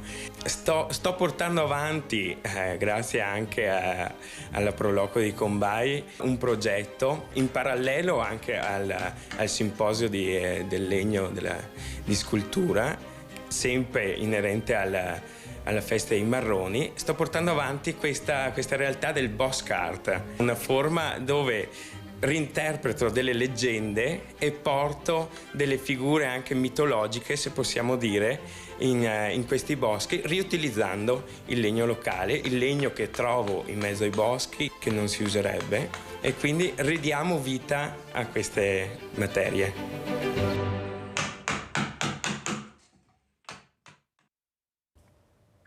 Capite bene perché difendo sempre i giovani e li difendo a spada tratta, perché noi abbiamo sempre l'esempio negativo molto vivace, che fa molto ascolto, molto audience, invece non abbiamo questi esempi e ringrazio Razzolini di averlo portato per questa creatività che hanno i giovani, lasciare una traccia in queste zone, in questo territorio dove io ho vissuto, le radici. Ecco, lei ne sa qualcosa di radici? Sì, ne so qualcosa e difatti questo, diciamo, è il primo episodio, il primo video che lanceremo poi domani sui miei canali social. Perché vogliamo valorizzare i giovani che in base alla loro passione hanno fatto un'attività lavorativa e si danno da fare, perché troppo spesso siamo bombardati di notizie negative, di cattive notizie, e invece vogliamo anche cercare, per quanto poi difficile sia la situazione, l'abbiamo detto prima, però di dare anche un po' di positività, di vedere che ci sono persone, e qui sono giovani, che si impegnano e si danno da fare. Domani sarò in altri 2 posti per girare altri video, sarò appunto su nel Monte Cesena, che c'è una ragazza che è Malgara, mi pare che sia classe 99, quindi ben giovane, è già lì che fa formaggio, e un altro ragazzo di Valdobbiadene che l'altro giorno ha aperto un birrificio nuovo, prima un birrificio a Valdobbiadene, anche lui classe 96 se non sbaglio, quindi abbastanza giovane, e già che ha un'attività in proprio e che si dà da fare con una sua passione che sta coltivando, quindi è importante anche diffondere queste notizie positive. Poi ci saranno altri video di altri personaggi su tutta la provincia di Treviso per dare un po' di positività. Per capire che invece i giovani ci sono e anche hanno le idee chiare per raggiungere l'obiettivo. L'importante è che siano supportati con queste attività, perché come lei ben sa non è così semplice, così facile, visto anche la fiscalizzazione che abbiamo, e questi ragazzi devono essere assolutamente supportati, perché sono il nostro futuro. Crepette dice sempre: ne abbiamo pochi, cerchiamo di coccolare almeno quei pochi che abbiamo e cercare di renderli visibili. Salutiamo allora Piero Rosa Salva, presidente Venice Marathon. Presidente Vela, buongiorno Presidente. Buongiorno, che piacere rivederla. Come va Presidente? Anche per me, grazie. Ale, un saluto e un buongiorno alle telespettatrici e agli telespettatori, e grazie a voi per l'invito, buongiorno. Allora, cosa ci racconta questa Venice Marathon ormai nel mondo? Chi è che non la conosce? Vengono dappertutto, soprattutto Venezia, questa bellezza unica. Prima parlavo con Ernesto Pancin, direttore Associazione Esercenti Pubblici Esercizi, di costi, di tutto, visto il numero che hanno. Io ho detto: i costi ci stanno, l'importante è bere anche qualcosa di buono, non mordi e fuggi, un buon caffè, un buono spritz. Ho capito l'aumento, però dammi anche qualcosa di buono, non è sempre facile su città dove veramente i numeri sono enormi. Cosa ci dice Salva? Ma guardi, tra l'altro potrei risponderle anche sui caffè, visto che nel mio passato la mia famiglia si è occupata di queste cose, ma sono qui in un'altra veste naturalmente. In ogni modo io sono felice di darvi delle informazioni in particolare. Lei mi ha parlato dell'aspetto sportivo della mia vita. Come lei ha citato, io a livello privato da molti anni, ormai da oltre 40 anni, mi occupo di cose sportive, di eventi sportivi, e in particolare ho fondato con alcuni amici, tra cui Stefano Fornasier, che attualmente è il vicepresidente, la Venice Marathon. Ma come lei ha detto, io sono anche presidente di Vela, quindi la società del Comune di Venezia, che si occupa del marketing territoriale, dell'organizzazione degli eventi invece istituzionali della città, e questo è un ruolo molto delicato che mi onora, grazie alla fiducia del sindaco Brugnaro, dell'amministrazione, ma anche dei suoi predecessori, perché mi occupo di queste cose da molti anni. Però in questi anni questi eventi hanno avuto un grande risalto. Quindi, se mi permette una brevissima parentesi prima di parlare delle cose sportive, devo dire che Venezia sta vivendo, e mi riallaccio probabilmente agli argomenti che avete trattato prima, straordinaria, di grande sviluppo, e appunto volevo confermare che anche per quanto riguarda gli eventi istituzionali della città vi è da parte dell'amministrazione uno sforzo e un messaggio che viene dato anche a noi come società che appunto è il 100% del pubblica del comune, di organizzare questi eventi, di cercare la qualità, di cercare l'eccellenza, quindi di favorire un turismo e comunque un prodotto che sia di assoluta eccellenza, e non certo iniziative che portino quantità ma solo qualità. Abbiamo appena chiuso uno straordinario salone nautico, la 4ª edizione, che si è fatta all'Arsenale, con un successo straordinario di eventi, di qualità, di imbarcazioni, e ripeto, tra l'altro un salone nautico che ha una sua mission molto particolare, cioè quella di occuparsi dell'arte navale, cioè delle cose di altissimo livello, e oltre a tutto di moltissimi temi come la sostenibilità ambientale, nuove tecnologie, nuove politiche. Quindi anche da questo punto di vista il messaggio che viene dall'amministrazione comunale, almeno per quello che posso dire io modestamente nel ruolo che ricopro, è di occuparci di cose di qualità e di attrarre e di presentare la città nel modo migliore, in collaborazione con le altre grandi realtà cittadine, la Biennale di Venezia, la Fenice, i musei civici, eccetera, eccetera. Chiusa questa parentesi, che conferma un impegno però coerente, non siamo lontani da questi messaggi, da questa impostazione, quando parliamo anche di cose sportive, delle quali invece mi occupo appunto da molti anni, e che sono la mia grande passione, il mio primo amore, se vogliamo dire. E tra questi ovviamente la Venice Marathon, che il 22 ottobre celebrerà la 37esima edizione. Abbiamo avuto un anno di pausa col Covid nel 20, dove abbiamo fatto un'edizione virtuale, diciamo così, ma sostanzialmente la manifestazione è sempre stata effettuata, è cresciuta, anche questa con l'aiuto, devo dire, fondamentale di tutte le amministrazioni comunali, provinciali, la regione e quant'altro, perché è un evento ovviamente che è cresciuto moltissimo. Oggi noi abbiamo un format che prevede la mattina di domenica 22 ottobre lo svolgimento di 3 gare in contemporanea, una gara di 10 km che parte dal Parco di San Giuliano e una gara di mezza maratona che parte dal centro di Mestre, da Piazza Ferreto, dalla Torre, e la classica maratona olimpica di 42 km 195 che parte da Stra e percorre la Riva del Brenta.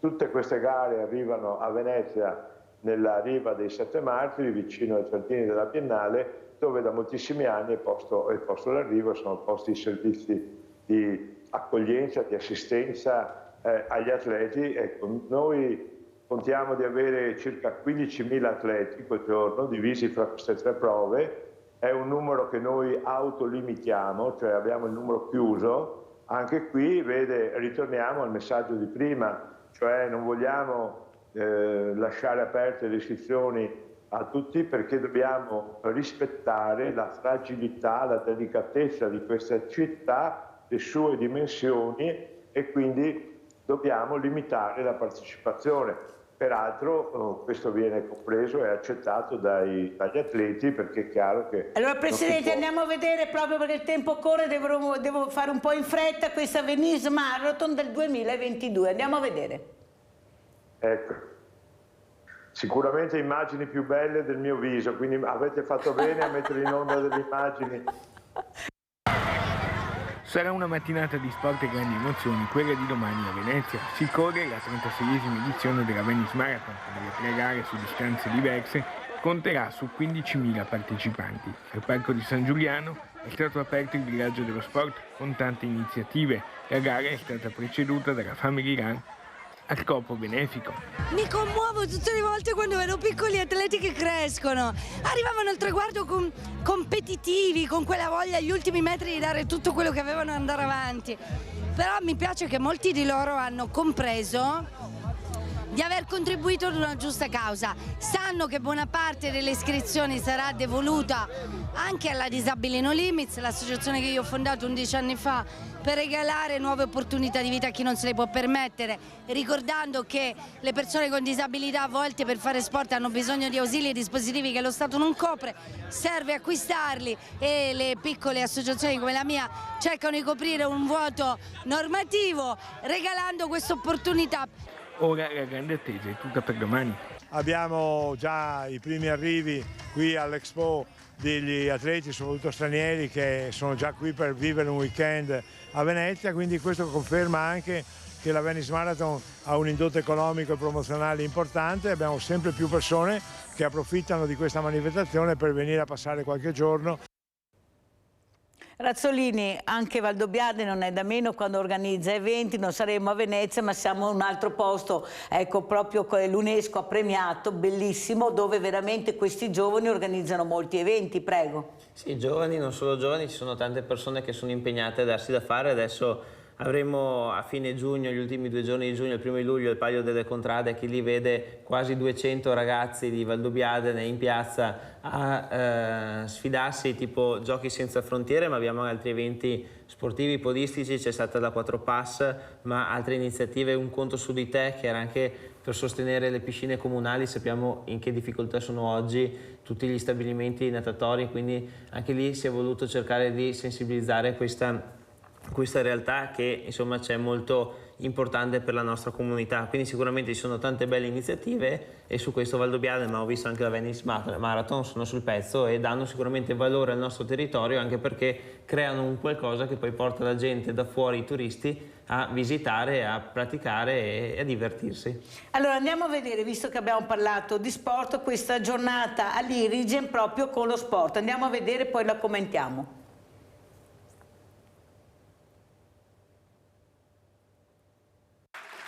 Lo sport unisce, lo sport aiuta, lo sport fa crescere e insegna. 4 buoni motivi per credere nello sport, proprio come fa Irigem, l'ente di formazione professionale che chiude l'anno scolastico mettendo in bacheca premi, riconoscimenti e una festa che ha coinvolto gli allievi della sede di Bassano e Rosà.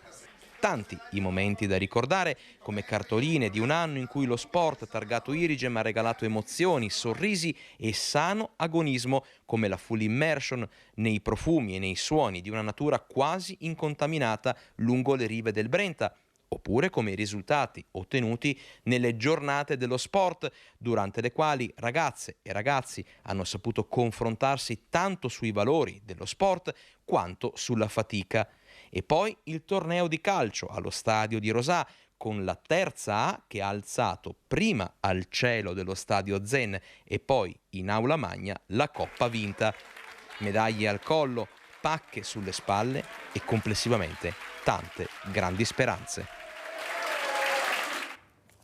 Allora, Presidente Rosa Salvo, una cosa molto bella è vedere quello che lei ci ha fatto vedere, la bellezza, che è la Vela, lei è il Presidente di Vela, questo arsenale che ci ha fatto vedere le meraviglie, la creatività. Io veramente sono rimasta sbalordita da quello che ho visto, ma soprattutto la bellezza dello sport, che è la vita. Però bisogna supportare, Presidente, questi ragazzi, queste piccole, diciamo che sono quasi delle cooperative, ma non ce la fanno, stanno respirando a malapena, pochi aiuti. Ecco, forse lo sport, la bellezza che è la Vela, ecco, questo sport meraviglioso, e il giovane, ecco, bisogna supportarli. Cosa dice, Presidente? Pensi che ho avuto i medici per l'ambiente ospiti in questa trasmissione che devono fare un test ai ragazzi ventenni, perché sembra che veramente questi crescano con dei genitali molto piccoli, sono molto preoccupati per questi FAS che hanno nel sangue e cercano 160.000 euro. Io sono rimasta sconvolta perché sono cifre irrisorie rispetto a quelle che delle volte sento. Hanno chiesto questi soldi per fare questi test a questi ragazzi, sto parlando di medici dell'ambiente, non degli ultimi della classe,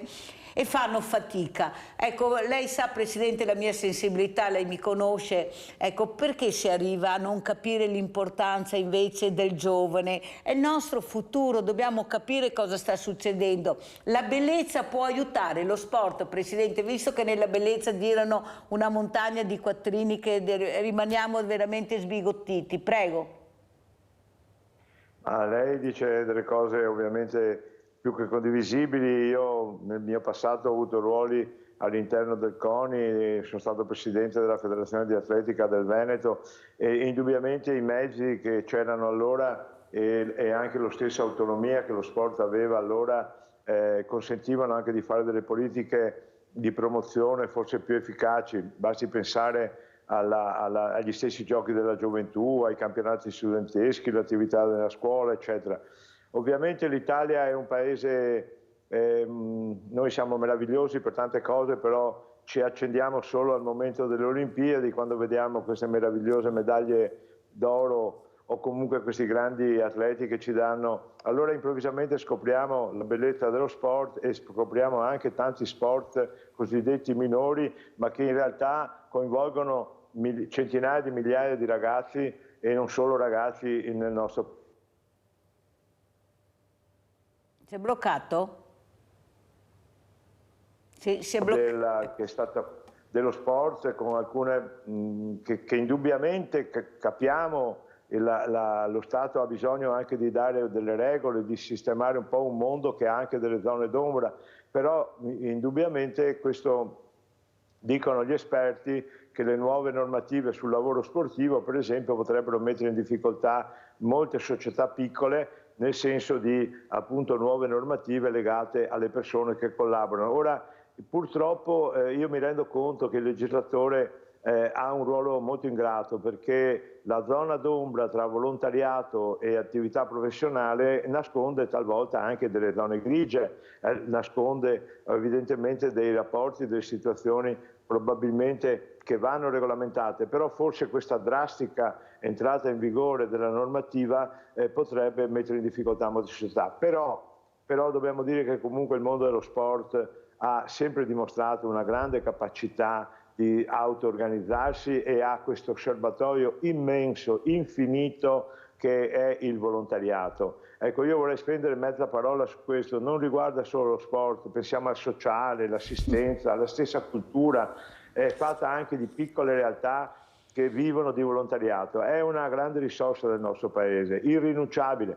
Vi dico solo una cosa, la Venice Marathon ha una struttura organizzativa permanente, ovviamente, che lavora tutto l'anno, viste le sue dimensioni, visto che noi facciamo anche altre gare durante l'anno, abbiamo fatto di recente Jesolo, delle manifestazioni a Venezia, ne faremo altre, abbiamo visto le immagini delle Family Run che muovono quasi 20.000 ragazzini in tutta la provincia nel mese di ottobre, in tante città della provincia di Venezia. Quindi il volontariato, anche lì, noi stessi lo mettiamo al lavoro e abbiamo una meravigliosa risposta. Pensate che il giorno della Venice Marathon sono quasi 2.000 le persone che collaborano e garantiscono l'effettuazione della gara, perché per carità parla magari il presidente, c'è un consiglio direttivo, ci sono degli impiegati che lavorano tutto l'anno, però il movimento è enorme, quindi anche noi sperimentiamo la fondamentale funzione che ha il volontariato nello sport e non solo nello sport.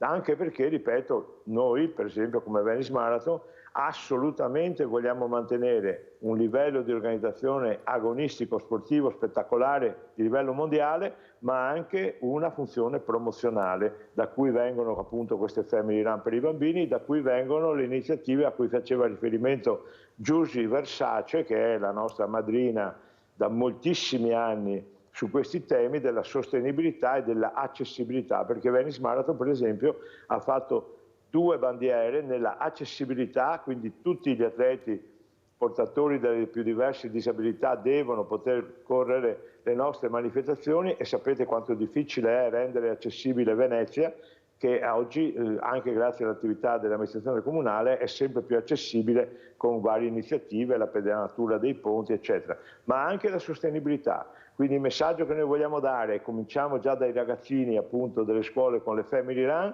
è attenzione, lo sport deve essere rispettoso dell'ambiente, e devo dire che abbiamo avuto un ottimo risultato, perché i runners in generale, gli sportivi, ma in particolare i runners, hanno dimostrato grande sensibilità, quindi noi diamo anche un messaggio forte sul riciclo dei rifiuti, sul rispetto dell'ambiente e sul fatto che bisogna correre rispettando il luogo e le comunità che attraversiamo durante le nostre manifestazioni. Visto che lei ha usato questo verbo rispettando, io invece aggiungo che sfortunatamente il rispetto per il mondo del volontariato da parte della politica è molto molto basso.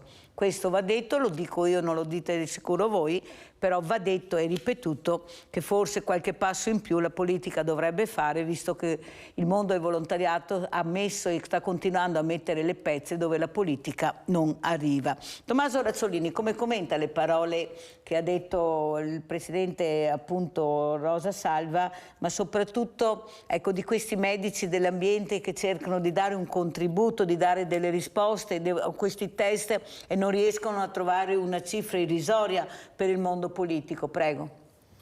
Allora, le parole dette dal presidente dell'Associazione Vela sono parole importanti, e anche bello il discorso fatto sull'accessibilità, perché mi metto anch'io che comunque fortunatamente ho gambe, braccia, insomma un corpo che, a parte il pancreas, ma funziona, perché sì, insomma, quindi sono sicuramente accessibile in tutte queste situazioni. Non mi rendo conto magari a volte di certe situazioni che ci sono e impediscono altre persone di poter praticare le attività che tutti gli altri praticano, proprio perché a volte per capire e conoscere bisogna essere soggetti in causa, e tante volte noi non lo siamo, in buona fede magari non ce ne rendiamo conto. Quindi questo sicuramente è molto positivo, l'aprirsi a delle realtà che seppur minori e con meno persone comunque sono sempre di vitale importanza e vanno aiutate, quindi questo sicuramente è molto positivo e lo ringrazio per il lavoro che stanno facendo come organizzazione, come associazione.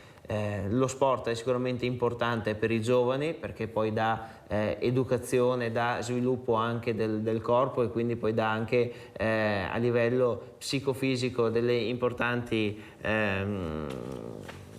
delle importanti, diciamo, chiavi e azioni per poter poi praticare e portare avanti il proprio sviluppo e la propria vita in senso positivo. Poi mi rendo conto anche che ci sono tante situazioni dove c'è bisogno di una mano e di aiuto e non si riesce a trovare fondi e soldi.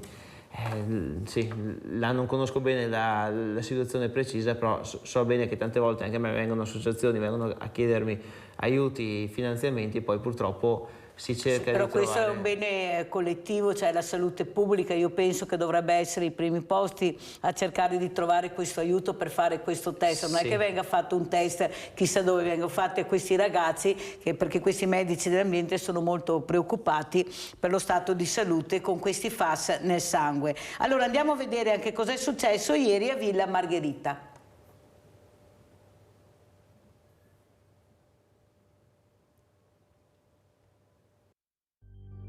Un combattimento con spade laser, che non è solo un gioco, ma uno sport a tutti gli effetti.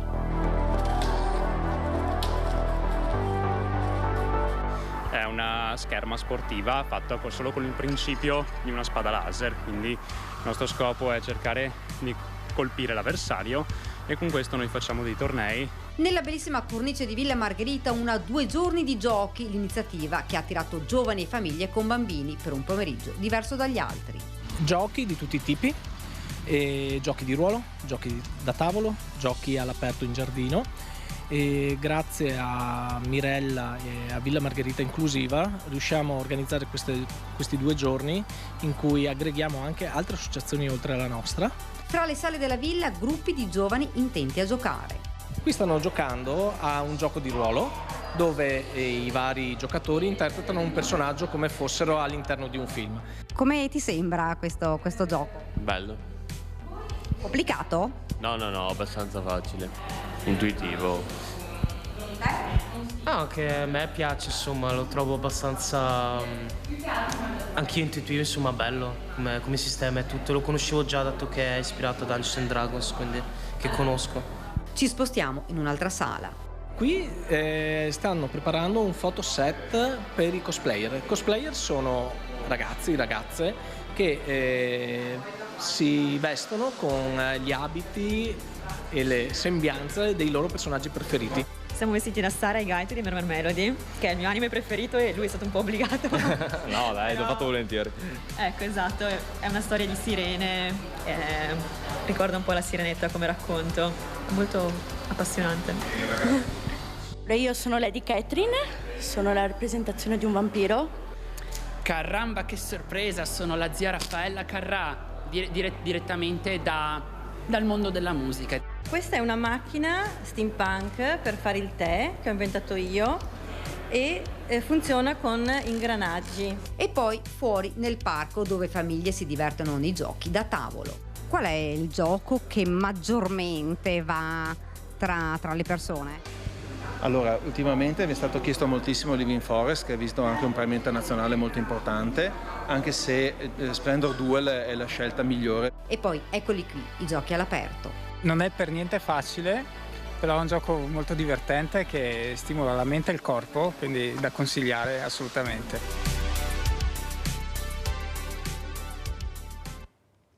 Ecco, vedremo anche durante la settimana altri servizi molto belli, molto importanti, perché il nostro obiettivo di Villa Margherita Inclusiva è quello di raggiungere la famiglia al completo, che può essere fatta da bambini, da ragazzi, da genitori, da nonni, tutti insieme in allegria, perché le famiglie veramente si stanno sgretolando. Abbiamo sentito le cause di divorzio, veramente tantissimi divorzi, poi soprattutto dai 40 ai 60, perciò è inutile che ce la giriamo, qua bisogna veramente intervenire. Cosa dice Rosa Salva? Il bello, lo sport, Venice Marathon, tante famiglie, tanti ragazzi, ma non solo, ecco, la voglia di divertirsi, prego, sia nel bello che nello sport. Beh, indubbiamente lo sport è una grande medicina, è una forma di educazione, ma è soprattutto una forma di socializzazione. Io non ringrazierò mai abbastanza i miei genitori, che pure in un periodo ovviamente non vicino, perché parliamo degli anni 60-70, mi hanno assolutamente incentivato a fare sport, e anche un'altra cosa che ricordo con grande nostalgia e con riconoscenza è l'educazione avuta dallo scautismo. Io ricordo che essendo veneziano e ho sempre abitato e vissuto nella città storica di Venezia, mi mancava un po' il verde, il rapporto con la natura, quindi per esempio lo scautismo mi ha fatto scoprire la bellezza, e anche mia nonna materna che era di Paluello vicino a Stra, e ogni tanto andavamo a trovare i parenti, e questo per un bambino, per un ragazzino credo sia una cosa importantissima, la natura innanzitutto, e poi appunto attraverso la natura poi la voglia di stare all'aria aperta e quindi lo sport. Però ripeto, non può bastare questo, indubbiamente quello che voi dite è molto molto importante. In passato io mi sento di sintetizzarla così: vi era un triangolo educativo, va bene, fatto dalla famiglia, dalla scuola e dalla socialità, che all'epoca era la parrocchia, era il patronato, no? Era il momento evidentemente che... Ma comunque in quel luogo, in quella terza gamba di questa squadra, di questo sistema di supporto educativo, lo sport era fondamentale, perché si andava in parrocchia sì anche per seguire magari i momenti religiosi, le ricorrenze cattoliche. Noi siamo tutti, almeno insomma, la mia famiglia mi aveva portato a questo, però vi era anche sempre l'attività sportiva e l'attività sociale, quindi per esempio lo scoutismo si faceva lì. Quindi voglio dire, questo triangolo scuola, famiglia e chiamiamola supporto educativo che veniva dai patronati, dalla chiesa, dallo scoutismo, erano una base fondamentale. Ora l'impressione che si ha è che questo elemento venga meno, soprattutto il dialogo scuola-famiglia noi registriamo che viene sempre meno, mentre una volta... Presidente, la interrompo, se no mi cade la linea come è successo prima. Abbiamo la nostra Giusy che poi brontola. Vai Giusy! Mirella, brutto, perché ho paura che vai su a linea, sa tu no parlare. Vai. Allora, intanto faccio i complimenti allo scultore Criveller che ti hai fatto vedere prima una cosa meravigliosa. Bellissima. Poi dico al consigliere Razzolini, mi sembra che sia un po' serioso. Lo vedevo più allegro le altre volte che veniva qua. Diciamo che... Aspetta che finisca. Vai Giusy. No, ascolta, che non si capi trovare amorosa, che capi trovare da dire, perché qua che ne rimettemono altri adesso. Grande Giusy. Ciao Giusy. Mirella, poi faccio i complimenti a te. Grazie. Perché hai tirato fuori tutte le famiglie dalle loro case, che penso che si siano meravigliati anche loro, perché penso che non avrebbero immaginato tutto quello che stai facendo. Grazie cara Giusy, grazie. In effetti... Guarda che viene dal cuore. Lo so Giusy. Ti ringrazio cara Giusy. Ma l'obiettivo è quello, sai Giusy, di arrivare proprio alle famiglie e cercare di unire le famiglie, divertirsi assieme come si faceva una volta. Poi purtroppo le famiglie si sono proprio sgretolate, gran parte, non tutte. Ieri c'è stata una dimostrazione, il problema è riunirli, fare qualcosa di diverso. Ieri sentivo un genitore che diceva ai suoi ragazzi: vedi, volevi andare a Jesolo, fare ore di coda, guarda quanto ci siamo divertiti insieme. È vero papà, non l'avrei mai immaginato. Capite veramente cosa vuol dire a 2 passi di casa trovare delle alternative veramente valide? Prego Razzolini. No, Serio? No, allora diciamo che sono stati dei giorni un po' difficili, perché giovedì notte purtroppo un mio carissimo amico ha fatto un incidente, è stato portato via con l'elicottero, quindi poi l'ho passata un po' in pronto soccorso con la sorella per capire le condizioni. Grazie a Dio sembrerebbero molto meno male. In recupero. Oggi stiamo cercando di organizzare, andremo anche a incontrarlo, perché per fortuna ha ripreso i sensi. Ecco, quindi la mia seriosità in questi giorni è dovuta da questo fatto qua, che purtroppo mi ha un po' preso in questi giorni. E siete molto uniti tra di voi, vero? I giovani quando fanno gruppo. Sì, poi questo insomma è un amico storico di infanzia, e quindi insomma ecco, questo è... Lo salutiamo allora, così oggi glielo dici, dai. Gli facciamo anche un in bocca al lupo. Come si chiama? A Marco che... Marco, dai, avanti, che qua ti aspettano tutti. tutti i tuoi amici, vero? Assolutamente sì. Ma soprattutto la famiglia, con l'importanza della famiglia Razzolini, ecco, le radici, il territorio come abbiamo sentito prima, prego. La famiglia è un'istituzione che sta sentendo molta crisi in questi ultimi anni, lo si vede, insomma, ormai i genitori a volte la situazione non reggono più, nel senso che ci sono sempre più separazioni, divorzi e i figli su questo poi i ragazzi hanno le conseguenze, diciamo, più brutte, perché poi magari si trovano a essere coinvolti in una società dove non ha più valori, dove non ci sono più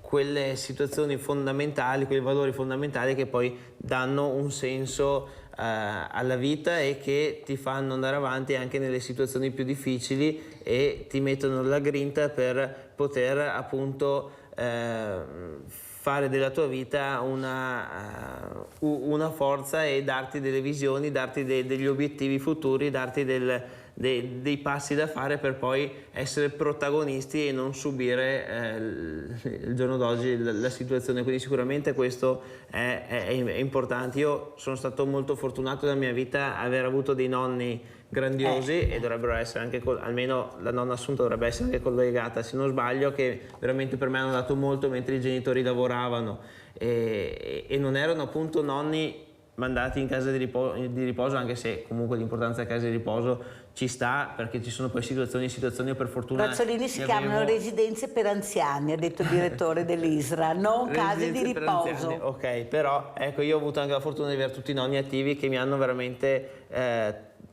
fatto conoscere tante belle cose, situazioni, insegnato come bisogna appunto vivere, l'approccio alla vita, quindi su questo mi hanno dato molto, veramente tanto mentre i genitori lavoravano, ecco, quindi su questo è veramente importante oggi cercare di adottare situazioni a vantaggio, a favore della natalità, dei nuovi nati, delle famiglie, perché se noi non abbiamo una visione futura sul tasso di natalità, che oggi è l'emergenza numero 1 nel nostro paese, non avremo futuro. Quindi perciò su questo bisogna avanti tutta che coi medici, ecco, coi medici per l'ambiente, cerchiamo di aiutare veramente, che ce la sta mettendo tutta per il futuro di questi ragazzi e anche della salute pubblica. Andiamo a vedere allora il bilancio, andiamo a Padova, bilancio turisti santo, visto che abbiamo parlato anche di turismo con Piero Rosa Salva, presidente Vella e presidente Venice Marathon, andiamo a vedere. Una scoperta della città che attira turisti italiani e stranieri, ma anche turisti di prossimità da tutte le zone del Veneto. Sono numeri da incorniciare quelli registrati dalla Città del Santo, che proprio nell'approssimarsi del 13 giugno, festa di Sant'Antonio, ha visto presenze in crescita per partecipare alla giornata straordinaria che Rete Veneta, emittente del network Media Nord-Est, ha seguito in diretta dall'alba al tramonto, portando anche la solenne processione lungo le vie della città in tutte le vostre case. A fare un bilancio delle presenze turistiche a Padova l'assessore alla cultura del comune Andrea Colasio. Padova Urbspeak è diventato un brand internazionale e devo dire che i dati relativi al primo trimestre di quest'anno sui pernottamenti sono decisamente confortanti. Stiamo superando i dati record del 2019, seppur di poco. E anche quest'ultimo weekend abbiamo aperto gratuitamente gli spazi cittadini museali ai pellegrini, ai padovani, con una risposta di pubblico decisamente significativa. Vi sono giornate in cui più di 1000 persone sono entrate in Palazzo della Ragione. Abbiamo avuto 4000 presenze in 4 giorni alla Cappella degli Scrovegni e diverse migliaia di padovani hanno visitato gratuitamente il Museo Civico agli Eremitani. Molti veneti che magari a Padova hanno studiato all'università che riscoprono la città. Padova non era mai stata percepita come una città d'arte, come una città di cultura. Diciamo che i dati che abbiamo registrato in questi ultimi 2 anni vengono ad asseverare questa tesi. Da Vicenza, da Verona, da Rovigo, da Venezia e da Treviso arrivano moltissimi turisti. Per molti ovviamente non c'è il pernottamento, ma c'è il desiderio di scoprire una città che non era percepita come città città d'arte e che oggi, grazie alla nuova narrazione che fa di Padova la capitale mondiale dell'affresco e del Trecento, i veneti hanno voglia finalmente di scoprire. E non solo Padova, adesso andiamo a Trieste, sempre parlando di turismo, andiamo a Trieste.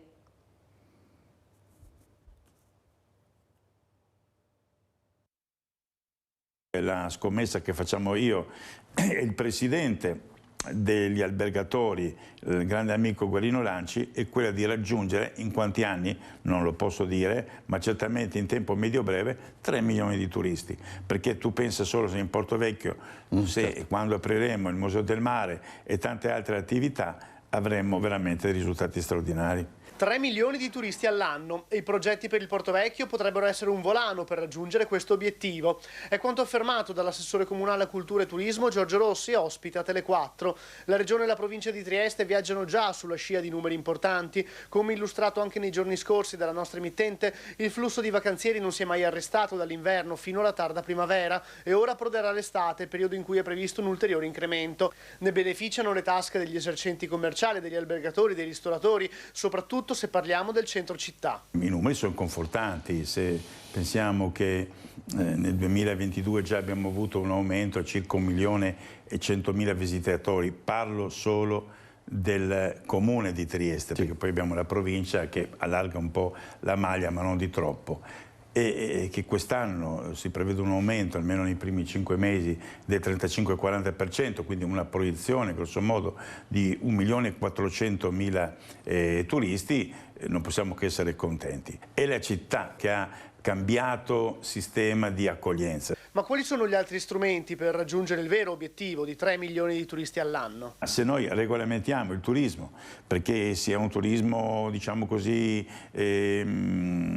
di buona portata, di qualità, e non un turismo di massa come potrebbe essere, ma senza parlare male né di Lignano, di Rimini, né di Caule, ma di questi paesi dell'Alto Adriatico, noi vediamo che abbiamo delle grandi prospettive e quindi il 1,4 milioni è l'inizio di una, penso, bellissima stagione turistica che ci sarà nei prossimi anni.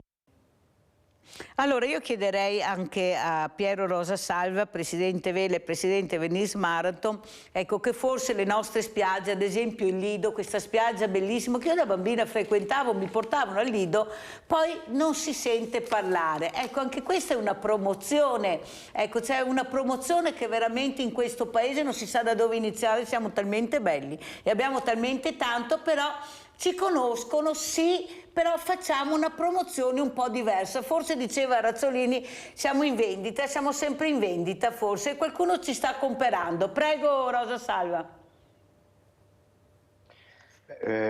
Premesso che non è una mia competenza diretta, quindi parlo un po' per le informazioni che ho e soprattutto parlo come cittadino veneziano, ovviamente. Beh, io devo dire che le spiagge della nostra regione veramente stanno vivendo una stagione, hanno una storia straordinaria, hanno decine di milioni di presenze turistiche, sono ben organizzate e hanno tra l'altro anche su spinta della regione e delle amministrazioni comunali di riferimento, hanno realizzato il progetto Venice Sense, cioè una sorta di consultazione permanente anche per fare promozione, eccetera. Parliamo di tutte le spiagge che vanno ovviamente da Bibione a Porto Viro, giù al costeggio litorale. E mi sembra che stiano facendo un ottimo lavoro anche loro, offrendo tra l'altro prodotti diversi, perché sappiamo che alcune sono più specializzate dal punto di vista alberghiero, alcune per il turismo all'aria aperta, alcune per gli appartamenti e per le famiglie, eccetera. Il Lido di Venezia ha una storia diversa. Era nata ovviamente una spiaggia più riservata ai turisti di alto livello e ai cittadini, ai residenti della città.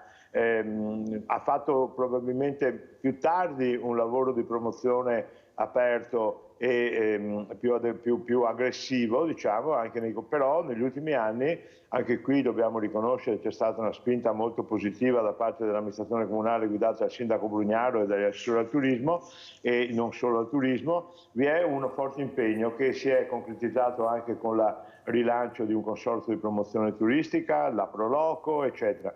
E anche il Lido è inserito nella Venisense, che fa molte iniziative, e devo dire che si vedono anche come cittadini, vediamo una nuova spinta promozionale, un rilancio anche delle attività balneari con dei nuovi prodotti, con dei nuovi progetti, e vi assicuro che in questo periodo anch'io sono appassionato del mare e cerco di andare a nuotare perché preferisco nuotare in mare piuttosto che in piscina. Devo dire che il Lido ha ripreso ad essere molto, molto frequentato anche da un turismo pendolare, ma adeguato, rispettoso, anche perché sono state realizzate delle piste ciclabili. E poi voglio segnalare una cosa molto bella che ha fatto l'amministrazione comunale negli ultimi tempi, e cioè il trasporto pubblico al Lido è stato elettrificato, cioè gli autobus sono tutti elettrici. Questo è un segnale, credo, molto importante che si dà sia ai turisti, ma anche proprio di una isola che vuole essere sostenibile, sempre più verde e anche ricca di proposte sportive. Quindi quello che certo era il Lido del dopoguerra, con magari un turismo d'élite, poteva avere un fascino, ma oggi il Lido si sta riprogrammando e credo sia sulla strada giusta. Bene, bene, ringraziamo Piero Rosa Salva, Presidente Vela, Presidente Venice Marathon. Grazie Presidente, in bocca al lupo per questo settembre-ottobre meravigliosi, chissà quanti altri impegni e bellissime cose ci farà vedere, e soprattutto questo lusso meraviglioso che vediamo all'Arsenale. Grazie, grazie Presidente. Come ti saluta Razzolini? Anch'io promuovo le spiagge dell'Adriatico, sicuramente io sono poi molto amico di Caorle, ma per motivi che fin da piccolo con i nonni andavo là e quindi legati ai miei ricordi. Al Lido ci vado, ma non sono mai andato in spiaggia, quindi anche lì dovrò provare. Sì. Abbiamo delle spiagge meravigliose in tutta Italia, ma soprattutto anche qui in Veneto, con dei centri storici che sono da valorizzare, quindi ecco, sicuramente bisogna pensare alla nostra bella patria, sì, perché noi facciamo ore e ore di aereo per andare chissà dove a vedere l'oceano, che poi non si può neanche a la maggioranza, non fa neanche un bagno, e abbiamo delle spiagge meravigliose a 2 passi da casa, prendendo un treno si prende il vaporetto e si arriva al Lido, però sono spiagge che non sono, cioè noi sentiamo se dice, è vero o non è vero? Lei ne è una dimostrazione, al Lido insomma è andato e a 2 passi, è vero? È vero, questo allora è vero. Bisogna promuovere. Inizialmente l'erba del vicino è sempre più verde, ma noi dovremmo insomma imparare a valorizzare meglio e a criticare meno quello che è nostro e che ci appartiene e che va preservato. Quindi bisogna sia da un punto di vista cercare di aumentare la natalità, e questo io sono un brutto esempio perché insomma 33 anni ancora non ho. C'è ora che si dà da fare, Razzolini, sono qui a dirlo, però dopo non do dei bei segnali, quindi vabbè, ok. E l'altro è difendere. È troppo impegnato politicamente. Difendere le proprie attività, perché troppo spesso purtroppo ci sono dei soggetti esterni e di altre nazionalità che vengono qui e comprano e acquistano. Noi su questo dovremmo anche impegnarci a difendere i nostri posti di lavoro e le nostre attività. Grazie, grazie anche a Tommaso Razzolini, consigliere Regione Veneto Fratelli d'Italia. Grazie, pubblicità.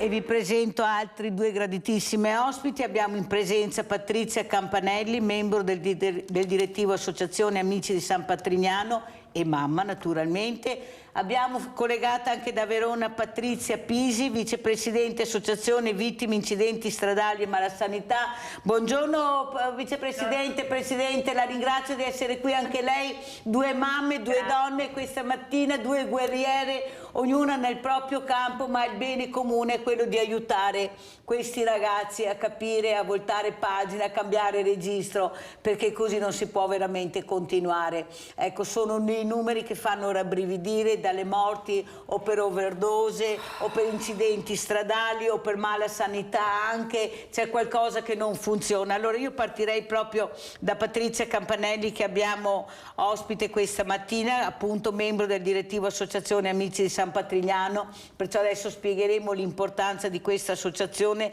sia per Patrizia Campanelli ma per tanti genitori, per tante famiglie, perché qui con questo problema di droga si coinvolge tutta la famiglia, è tutta la famiglia che soffre, che combatte una guerra che sembra non finire mai. Prego Patrizia.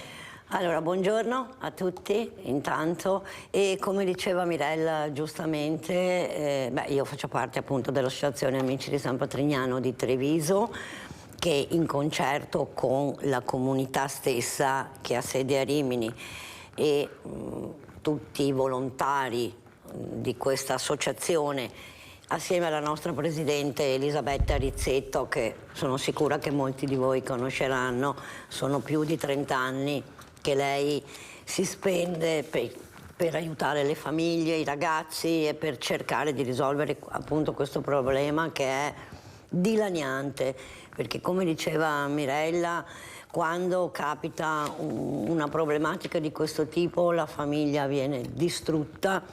Per famiglia intendo genitori, fratelli, perché poi ci sono delle dinamiche molto particolari, perciò noi insomma in concerto con le quali il CERT, i centri di accoglienza e San Patrignano ovviamente, cerchiamo di accogliere queste famiglie, questi ragazzi nel momento che capiscono finalmente che ci può essere una vita diversa e una vita che merita di essere vissuta. Cerchiamo appunto di fare del nostro meglio per riuscire a insomma rimetterli, ecco, alla vita, diciamo così. Allora Patrizia, tu come mamma ma soprattutto come donna sei stata in prima linea per riuscire a tirar fuori questo figlio da questa droga, iniziata con delle canne, perché tutti iniziano così, è inutile che dicono no, non fa niente, ma sì, ma è normale. No, non è normale e va assolutamente vietato, perché fa veramente male e poi ti indica la strada più terribile che ci sia, che è quella della droga pesante. Ecco, quando ti sei accorta di questo e soprattutto quanti anni aveva tuo figlio? Allora, io me ne sono accorta già sui 15 anni che qualche canna si usava. Mi sono accorta dall'atteggiamento, dagli occhi arrossati, da queste cose che sono segnali, insomma, inequivocabili. Pur non essendo, non conoscendo questo mondo, però insomma una madre penso che se ne renda conto. Diciamo che poi le cose sono andate un po' a scemare crescendo. Abbiamo smesso con le canne, ma comunque nel mio caso particolare c'era una curiosità incredibilmente assurda di voler capire da parte di mio figlio chiaramente e provare tutto quello che poteva sballare. E poi da questo ovviamente siamo passati, infatti io quando sento parlare di droga leggera, droga pesante, mi si rimuove qualcosa dentro, perché non esiste. Tutto parte dalla canna per arrivare alla cocaina, all'eroina, agli acidi e a tutto quello che ne consegue. Allora, Presidente, ecco, io vorrei parlare con lei anche di queste vittime di incidenti stradali, questo povero bambino di 5 anni che ha perso la vita per questi folli che avevano deciso di fare, come dice, sta spiegando molto bene Patrizia Campanelli, delle cose inaudite che non si possono fare, lo sanno questo, sembra anche sotto effetto di droghe. Ecco, ma cosa si può fare? Perché lei, Presidente, si sta spendendo in lungo e in largo, rappresenta tante famiglie. Io veramente raccontavo questa mattina di questa famiglia che non si dà pace per la perdita di questo adorato figlio durante il lavoro, ecco, scuola, lavoro, lavoro, non si sa comunque queste morti, ma sempre morti sono per una famiglia, e soprattutto questa mamma, prima che mio figlio muoia, devo fare qualcosa, devo aiutarlo, e San Patrignano l'ha aiutata molto. Ma cosa sta succedendo a questi ragazzi secondo lei? Ma guardi, secondo me non c'è più responsabilità, non c'è più coscienza, non hanno coscienza di quello che fanno. Proprio vedi dei ragazzi che ormai lo vediamo dappertutto, perché sui social c'è pieno di questi ragazzi che sono egocentrici, esibizionisti. Loro vogliono assolutamente emulare altri giovani, quindi ma come si fa, dico io, a guidare una Lamborghini, una macchina così potente, e filmarsi per vedere quanto va la macchina? Cioè, io Mirella sono veramente senza parole, perché quest'anno veramente ci siamo adoperati come volontari, perché lei sa che anche noi siamo un'associazione di volontari, di genitori volontari, e io personalmente sono andata in tantissime scuole a fare prevenzione di sicurezza stradale, parlando con i giovani. Sono partita dalla prima media e sono arrivata fino alla quinta superiore. Quindi la prevenzione noi la facciamo sempre, si parla sempre di sicurezza stradale, non bere se ti metti alla guida, non drogarti se ti metti alla guida, però poi alla fine quando vedi queste cose resti spiazzata, io resto spiazzata, perché qui, e lo dico veramente a gran voce, qui c'è la famiglia, qui mancano le famiglie, perché lo sappiamo tutti che un neopatentato non può mettersi alla guida di una Lamborghini, assolutamente. Qui c'è qualcosa sotto, ma io stamattina alla sua redazione ho mandato un video dove purtroppo questo papà di questo ragazzo che ha commesso questo omicidio stradale, perché di questo si tratta, si filma con il figlio su una macchina di lusso, sempre non so, io non mi intendo di macchine, senza cinture, e si filmano mentre vanno sulla strada. Ma allora io dico, ma cosa insegna tuo figlio? Ma queste famiglie cosa insegnano a questi figli? Perché allora se parte dalle famiglie è logico che il figlio si filma col papà in macchina, su una macchina sportiva che va a gran velocità, e secondo lui andare sulla Lamborghini e filmarsi è una cosa normale. Quindi capisce Mirella, ci sono delle cose veramente che bisogna fermare, ma come si fa a intervenire sulle famiglie? Questa è la mia domanda, come facciamo ad arrivare a queste famiglie? Abbiamo Graziano da Adria, ciao Graziano. Buongiorno signori a tutti, buongiorno, buon lavoro intanto prima di tutto. Dunque le dico una cosa riguardante quel giovane lì, va bene, invece di correre così andava in una pista, là non faceva male a nessuno. La pista di Adria è stata chiusa, circa 2 o 3 anni fa. Allora come si fa a correre per strada a una velocità del genere? Io mi domando, io sa cosa farei, lo metterei 1 metro per 1 metro e darei sempre a mangiare, e dopo pensi lei cosa può succedere, 1 metro per 1 metro, basta. Questi non sono gente per andare per strada, con le cuffie e le orecchie, via i 100 l'ora, guardano il telefonino, ma non si rendono conto, è diventato una vergogna. Qua vedo la mia strada qua, passano i 100 l'ora, una strada da 4 metri, ma sta gioventù qua che cosa pensa? Non si fermano, arrivano a una rotatoria ai 70-80 all'ora e poi ti fanno le pernacchie così, non ti danno la precedenza, e dopo dicono che succede, ecco, e poi non c'è più controlli, ci vogliono i controlli, non i controlli alla polizia Poretti che prendono 1.400 euro al mese. Queste sono le vergogne che è diventato l'Italia, e lo dico chiaramente. Bene, forze dell'ordine, il mio contributo a voi, e vi ringrazio tutti, buongiorno. Grazie Graziano, importante la telefonata di Graziano che fa capire anche l'opinione pubblica, ecco, l'indignazione soprattutto, ma io dico sempre, lo dico sia a Patrizia che a Campanelli che a Patrizia Pisi, è inutile parlare, perché io ho i docenti che veramente stanno cercando di mettercela tutta, ma se poi questi ragazzi vanno a casa e si ritrovano questi genitori, capite bene che il primo anello è la famiglia, non c'è niente da fare. Parliamo di strade sicure, ma finché i genitori di quei ce ne sono, guardate che ce ne sono, è solo un esempio questo, ma basta mettersi al mattino, uscire di casa e vedere cosa si riesce a vedere. Eppure io ieri ho visto, voi avete visto l'immagine a Villa Margherita inclusiva di questi ragazzi con i giochi di ruolo, poi a fine serata siamo stati assieme, abbiamo cenato assieme, nessuno ha bevuto, responsabili. Ecco, vuol dire che c'è una parte veramente di giovani che capisce, che sa l'importanza di mettersi alla guida in stato ottimale. Dopo una giornata di lavoro magari uno dice beh, mi faccio male una biretta, invece perfetti. Ecco, erano 140 associazioni, non una. Vuol dire che i messaggi positivi ci sono anche, non dobbiamo vedere solo quelli negativi, però i negativi fanno morti e dobbiamo parlare. O sbaglio, Patrizia? È giustissimo. Poi, secondo il mio punto di vista,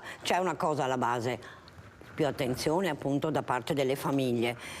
E io parlo da madre. Non è facile riuscire a riconoscere e ad ammettere che il proprio figlio sta vivendo male e si sta comportando male. E questo è il deterrente per tantissime famiglie. Il non coraggio di non riuscire a riconoscere a se stessi prima di tutto, ad ammettere appunto che i propri figli possono essere anche un fallimento, però a tutto c'è rimedio. Si può raddrizzare la cosa con determinazione, con forza e con volontà, e non dobbiamo mai stancarci di farlo capire ai nostri figli, che anche questo non è facile, perché quando sono sotto i fumi delle sostanze o dell'alcol non è facile parlare con loro non se ne rendono conto, però poi appunto succedono queste cose nelle strade che sono una cosa devastante. E non solo, perché poi arrivano a fare del male a se stessi, a rovinarsi, ad avere la fedina penale che poi si va a macchiare, perché inevitabilmente poi combinano delle stupidaggini. Perciò più attenzione sicuro da parte della famiglia. Più che stupidaggini sono reati veramente, che questi non si rendono conto che sono veramente di reati, anche contro il bene pubblico. Abbiamo Renato da Chioggia. Ciao Renato. Buongiorno signora, sempre i complimenti a voi che tenete compagnia con trasmissioni utili. Grazie. Concordo pienamente con la signora Patrizia, sua ospite della trasmissione. Ecco, aggiungo una piccola cosa, sì, bravi le forze dell'ordine, un lode, eccetera, eccetera, ma se non gli cambiano le leggi, se i nostri governanti non cambiano queste leggi, un poliziotto, carabiniere, finanziere no, perché il finanziere viene rispettato molto, ecco, ferma uno che è sotto gli effetti di alcol o purtroppo droga, stupefacenti, quello che è. E questo qua drogato che lo offende, lo minaccia, il poliziotto ha perfino paura di prenderlo, di metterlo in macchina. Cioè ci vogliono cambiare queste leggi. Inutile mettere 30 all'ora, 25, 10 all'ora. Cioè bisogna autovelox, foto, tac, beccare questa gente quando supera certi limiti, multa, le multe servono, no 30 all'ora, 20 all'ora, non servono a niente.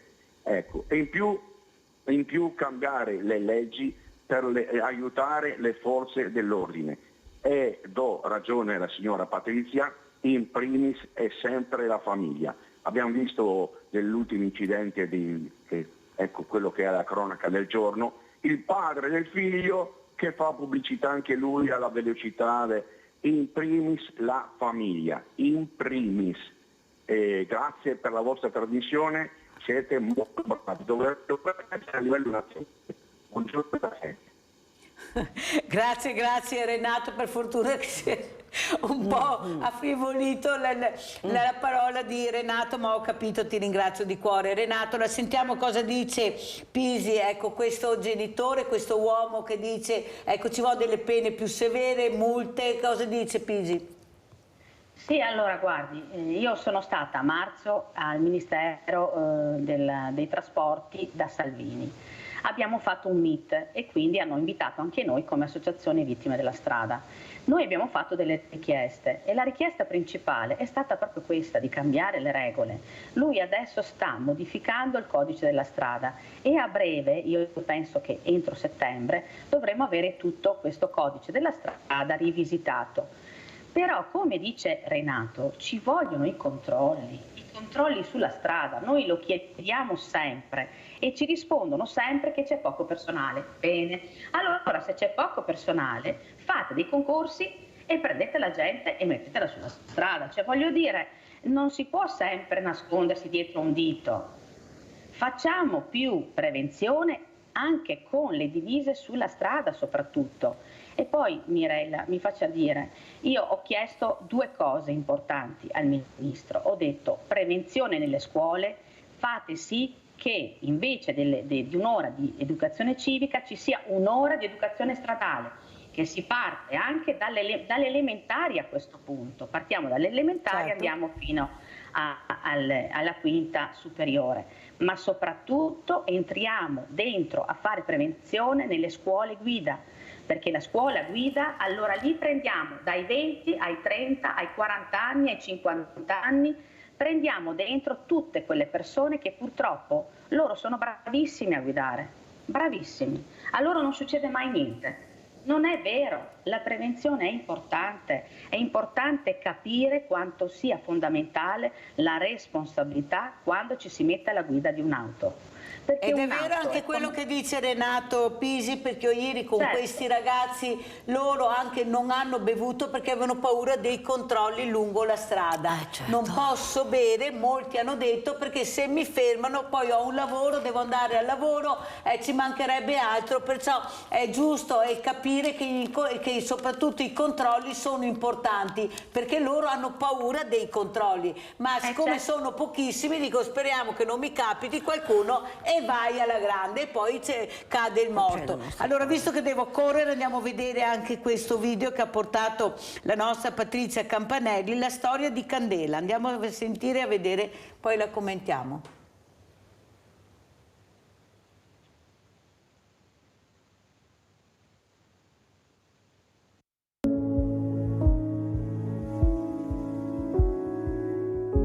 Diciamo che ho iniziato a usare sostanze quando ero molto piccola, avevo 13 anni. Ero molto libera, diciamo, i miei genitori si stavano separando, quindi ho colto la palla al balzo e andavo dove volevo, cioè mi autogestivo. 13 anni? 14. 14. Rubavi i soldi? Rubavo i soldi a loro e poi glieli chiedevo, oltretutto. Uscivo con le persone, poi facevamo le canne, poi abbiamo iniziato con speed, ketamina, MD, eri figo se avevi quella combo, no? Quelle 3. E quindi andavamo a ballare nei locali, a sentire la goa, la techno. Ci sentivamo, io mi sentivo una figa pazzesca, avevo amici, mi sentivo, non mi sentivo un pesce fuor d'acqua. Tutti che la pensavano come me, volevamo tutti la stessa cosa, no? Cosa? Non capirci più niente. Tanto l'obiettivo era quello appunto di arrivare a non sentire più tutta quella pesantezza addosso, no? Quella noia. Dovuta? Anche senso di smarrimento, perché alla fine penso che se ho iniziato a farlo è perché c'è quel senso di disagio, no? Uno quando si droga è perché non riesce a stare in mezzo alle persone da sano e quindi cerchi il modo per riuscire a entrarci dentro e l'unico modo era quello. La sensazione che fosse un tunnel senza uscita l'hai mai avuta? O Sì, l'ho avuta alla fine. c'era sempre l'idea del io tanto poi posso smettere quando voglio, tanto io poi non finirò come L'ho avuta quello là. l'ultimo anno, il tunnel senza uscita. Stavo male, diciamo che avevo crisi, attacchi di panico, poi anche problemi con i genitori, perché i genitori hanno iniziato a farsi 2 domande poi, perché poi ero anche scontrosa, sempre nervosa. Quindi accendi la luce e Sampa come arriva? Arriva dalla disperazione, perché c'era l'ultima spiaggia, era quella appunto. Decidi tu? Sì, insieme ai miei. Ok. Perché abbiamo detto andiamo al CERT, il CERT non funziona, la psicologa non funziona, la psichiatra la insultavo, l'assistente sociale non so quante volte l'ho cacciata da quella stanza perché non la volevo, perché altrimenti mi avrebbero dovuto mandare una casa famiglia, non so cosa. E quindi ho detto dai, proviamo da in comunità, tanto sui 10 mesi poi me ne vado, ho detto. Da quanto sei qua? 3 anni. Parecchie volte 10 mesi. Uno non ce la fa se non lo vuole. Devi volerlo. E per volerlo cosa devi fare? Tanta fatica, quella che io non ho mai voluto fare. Perché poi ti droghi anche perché è più facile, semplice. Ti droghi e poi stai bene, non devi affrontare niente. Finché non passa l'effetto. Sì, e dopo torni lì e ti ridroghi. Perché almeno non senti il senso di colpa e tutto il carico, no, della delusione che sei, e della pecora nera e tutto quanto. E domani cosa vedi? Non lo so, voglio una vita normale. Io voglio lavorare per vivere, nel senso voglio fare il mio lavoro, torno a casa. E pensi che sia una cosa banale questa? No, per niente, è una cosa bellissima. allora, perché magari diciamoci. avrò il mio gatto e sto lì con il gatto a farci le coccole a guardare un film, capito? E manca poco, no? Un anno, poco più, poco meno. Sì, qualche mese, 6 mesi, 7, devo finire la scuola. Non ti emoziona l'idea di pensarti un dono per gli altri? Sì. Sì. Potrei, sì. L'hai detto tu, bisogna volerlo però. Ti auguro di esserlo. Speriamo. Ne sono certo. Va bene, basta perché... cioè, già... Abbiamo Giuseppina da Ormelle. Ciao Giuseppina. Buongiorno. Piacere, vi sto guardando. Tra l'altro io sono una compagna di avventura della Patrizia Campanelli, solo molto tempo prima. Volevo portare la mia esperienza, infatti la Patti ha detto che le prime persone che si devono attivare sono la famiglia. Allora, quando io mi sono accorta che mio figlio faceva uso di stupefacenti, era in fase di farsi la patente. Da genitore responsabile mi sono recata alla scuola qui a avvisare, guardate che il mio ragazzo purtroppo è un tossicodipendente. La risposta è stata: noi per legge non possiamo rifiutarci perché uno può drogarsi, importante che non guidi. Ok? E quindi mio figlio si è ritrovato ad avere una macchina in mano a 18 anni da tossicodipendente, tanto è vero che dopo un anno si è schiantato, fortunatamente ha fatto del male solo a se stesso e a nessun altro.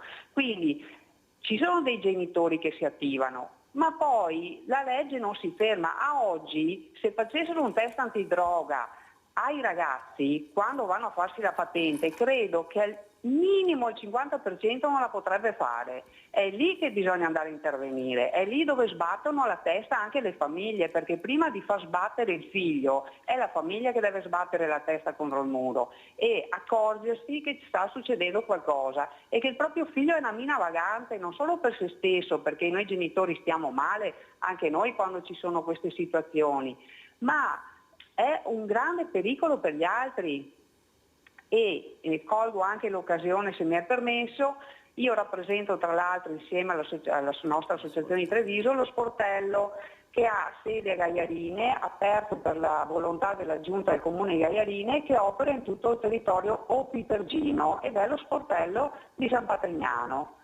È stato un piacere, speriamo che cambi qualcosa. Grazie Giuseppina, soprattutto l'importanza di una critica costruttiva. Facciamo questo test, questo esame ai ragazzi, poi vediamo se è il caso proprio di dargli la patente. Cosa ne pensa Patrizia Pisi? Importante questa telefonata? Importantissima, anche perché queste cose non le sappiamo, vede? È importantissima. E io lo dico sempre, bisogna veramente le famiglie devono essere presenti. Vedi, in questo caso la signora aveva capito che suo figlio era un tossicodipendente e l'ha detto alla scuola guida. Però vede che poi la scuola guida gli dà la patente. Cioè, Mirella, sono cose che veramente... Sì, ma è la non si legge fa che lo fermare. prevede, la scuola guida non può rifiutarsi, è la legge che va vede? cambiata. Ecco, e poi ci troviamo per strada qualcuno che ti ammazza un altro in macchina. E allora cosa facciamo a questo punto? Allora non si dà la patente se uno è drogato, si fa l'esame e non si dà la patente finché non sei pulito. Io la patente non te la do perché sei a rischio pubblico. Ecco, la salute e la vita delle persone è sacra. Ecco, Patrizia, come commenti questo servizio? Assolutamente, concordo perfettamente. Ci vorrebbe appunto una legge in cui ci serve un esame tossicologico per capire se il ragazzo o la ragazza fanno uso di sostanze, e in quel caso lì limitare la cosa. La patente non si può dare, è un'arma la macchina. Quando un ragazzo o una ragazza tossicodipendente, ma anche solo ubriaco, hanno in mano un'arma. E possono ammazzare chiunque, farsi del male. È terribile, sono d'accordissimo con voi che ci vorrebbe una legislazione più ferma. Specialmente anche perché la patente a 18 anni è un'età molto critica ancora. È un'età critica è perché... un'età che veramente non sai ancora, molti non sanno chi sono perché a 30 anni sono ancora a casa, pensa a 18 che serveo chi ha. Andiamo a vedere anche un altro importante testimonianza, andiamo a sentire la storia di Gianluca. Combinavo nella realtà niente, invece a proposito di droghe e quant'altro ho fatto la classica escalation dalle canne ai 14 anni fino ai 17 che ho iniziato a farmi d'eroina, poi sono durato pochissimo, 3 anni di eroina che mi hanno ridotto proprio sul lastrico subito, e a 20 anni sono finito qua dentro. Canne perché era...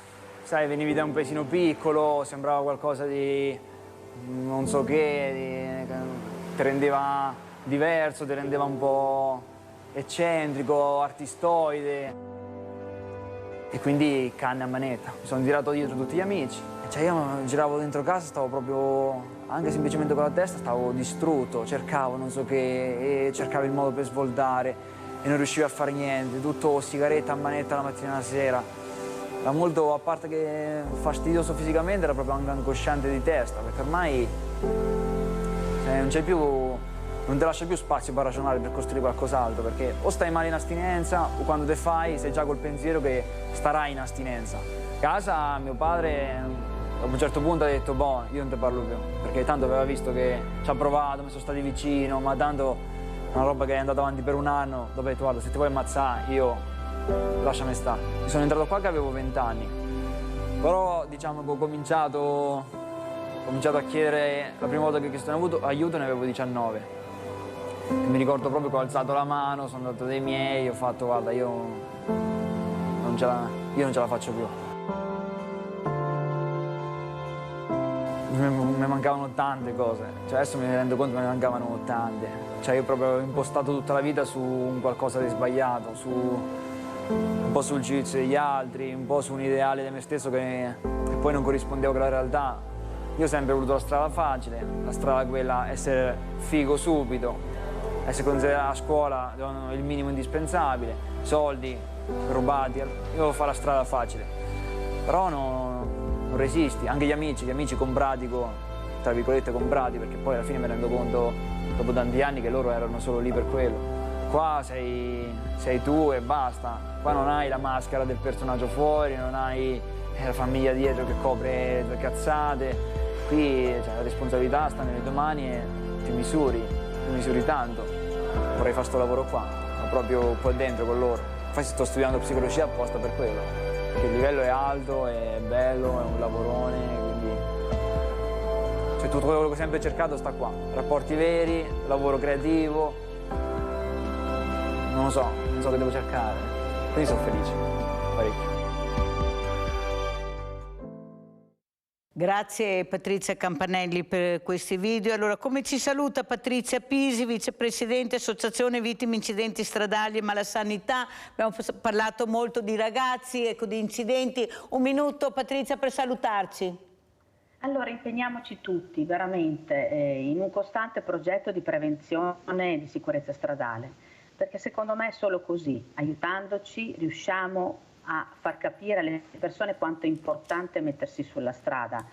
Anch'io ho aperto uno sportello e su questo, Mirella, ci tengo a dirlo in televisione da lei, perché questo sportello è attivo nel comune di Verona, è il primo sportello d'ascolto per le vittime della strada.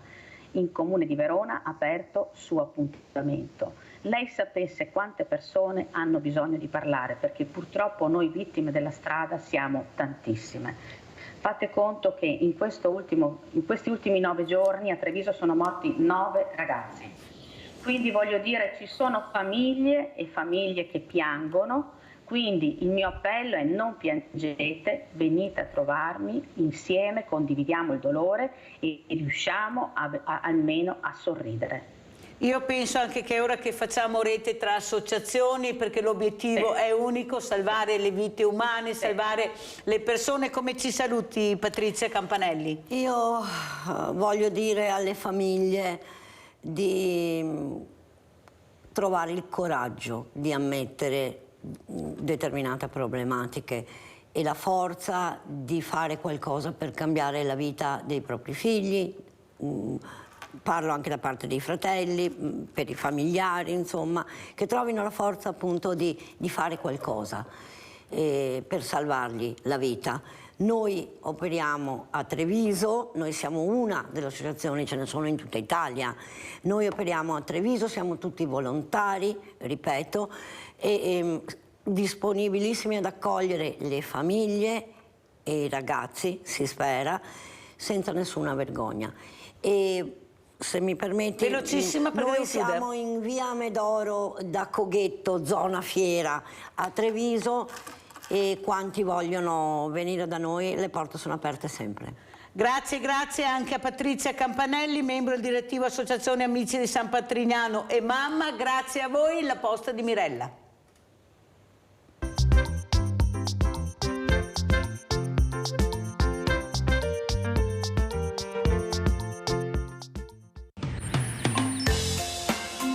Size isn't always a factor when it comes to friends. In Myrtle Beach, South Carolina, an orangutan has become a surrogate to a bunch of tiger cubs. Well, at least he thinks he has. After watching his caregivers take care of the cubs, he wanted to take a shot at it too. The orangutan finds great pleasure in the little tigers and can be found playing with them almost every day.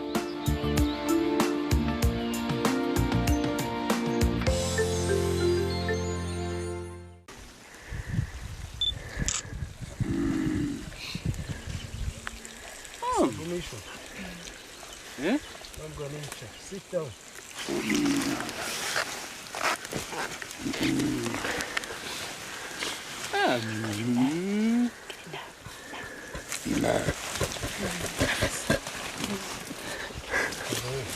Ninja ce le bușacă. Era fac de ucane. Don't worry. Don't worry, don't worry. Now, this is kind of behavior I was talking about. Can we stand up? Stay. Excuse me. Look at it. It's magnificent. Do you have a lens cap I gave you?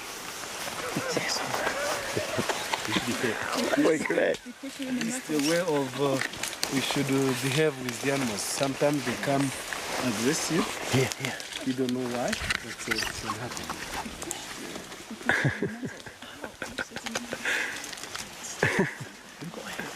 That was brilliant. And now,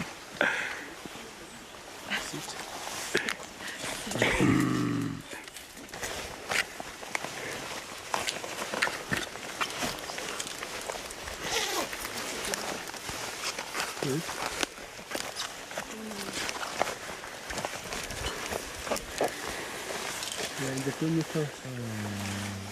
Non si recupera. Guarda come rema.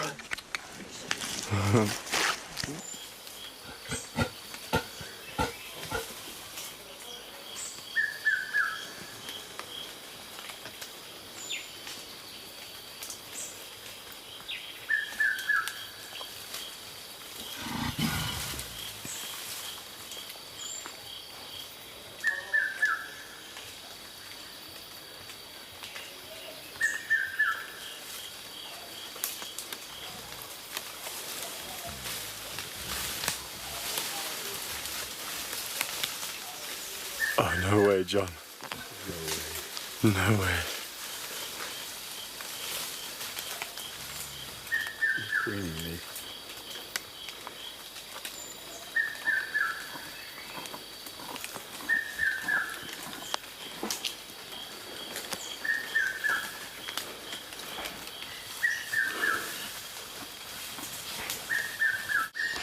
Tell me what you're feeling now, John. My heart is racing. The silverback is just behind you. He sat a meter behind you. And there are 3 babies squashed between him and you.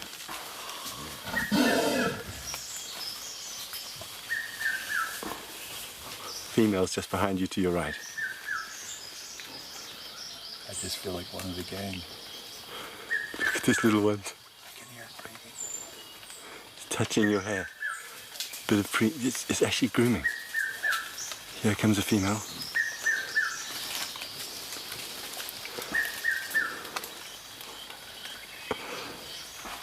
It's that black shirt of yours.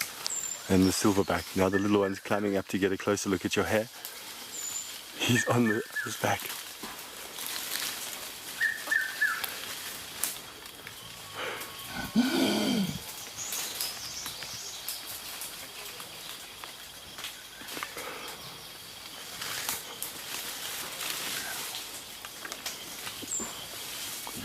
Got that piece, that stick out of there. Just pull the stick out. Coming forward with they're the lips.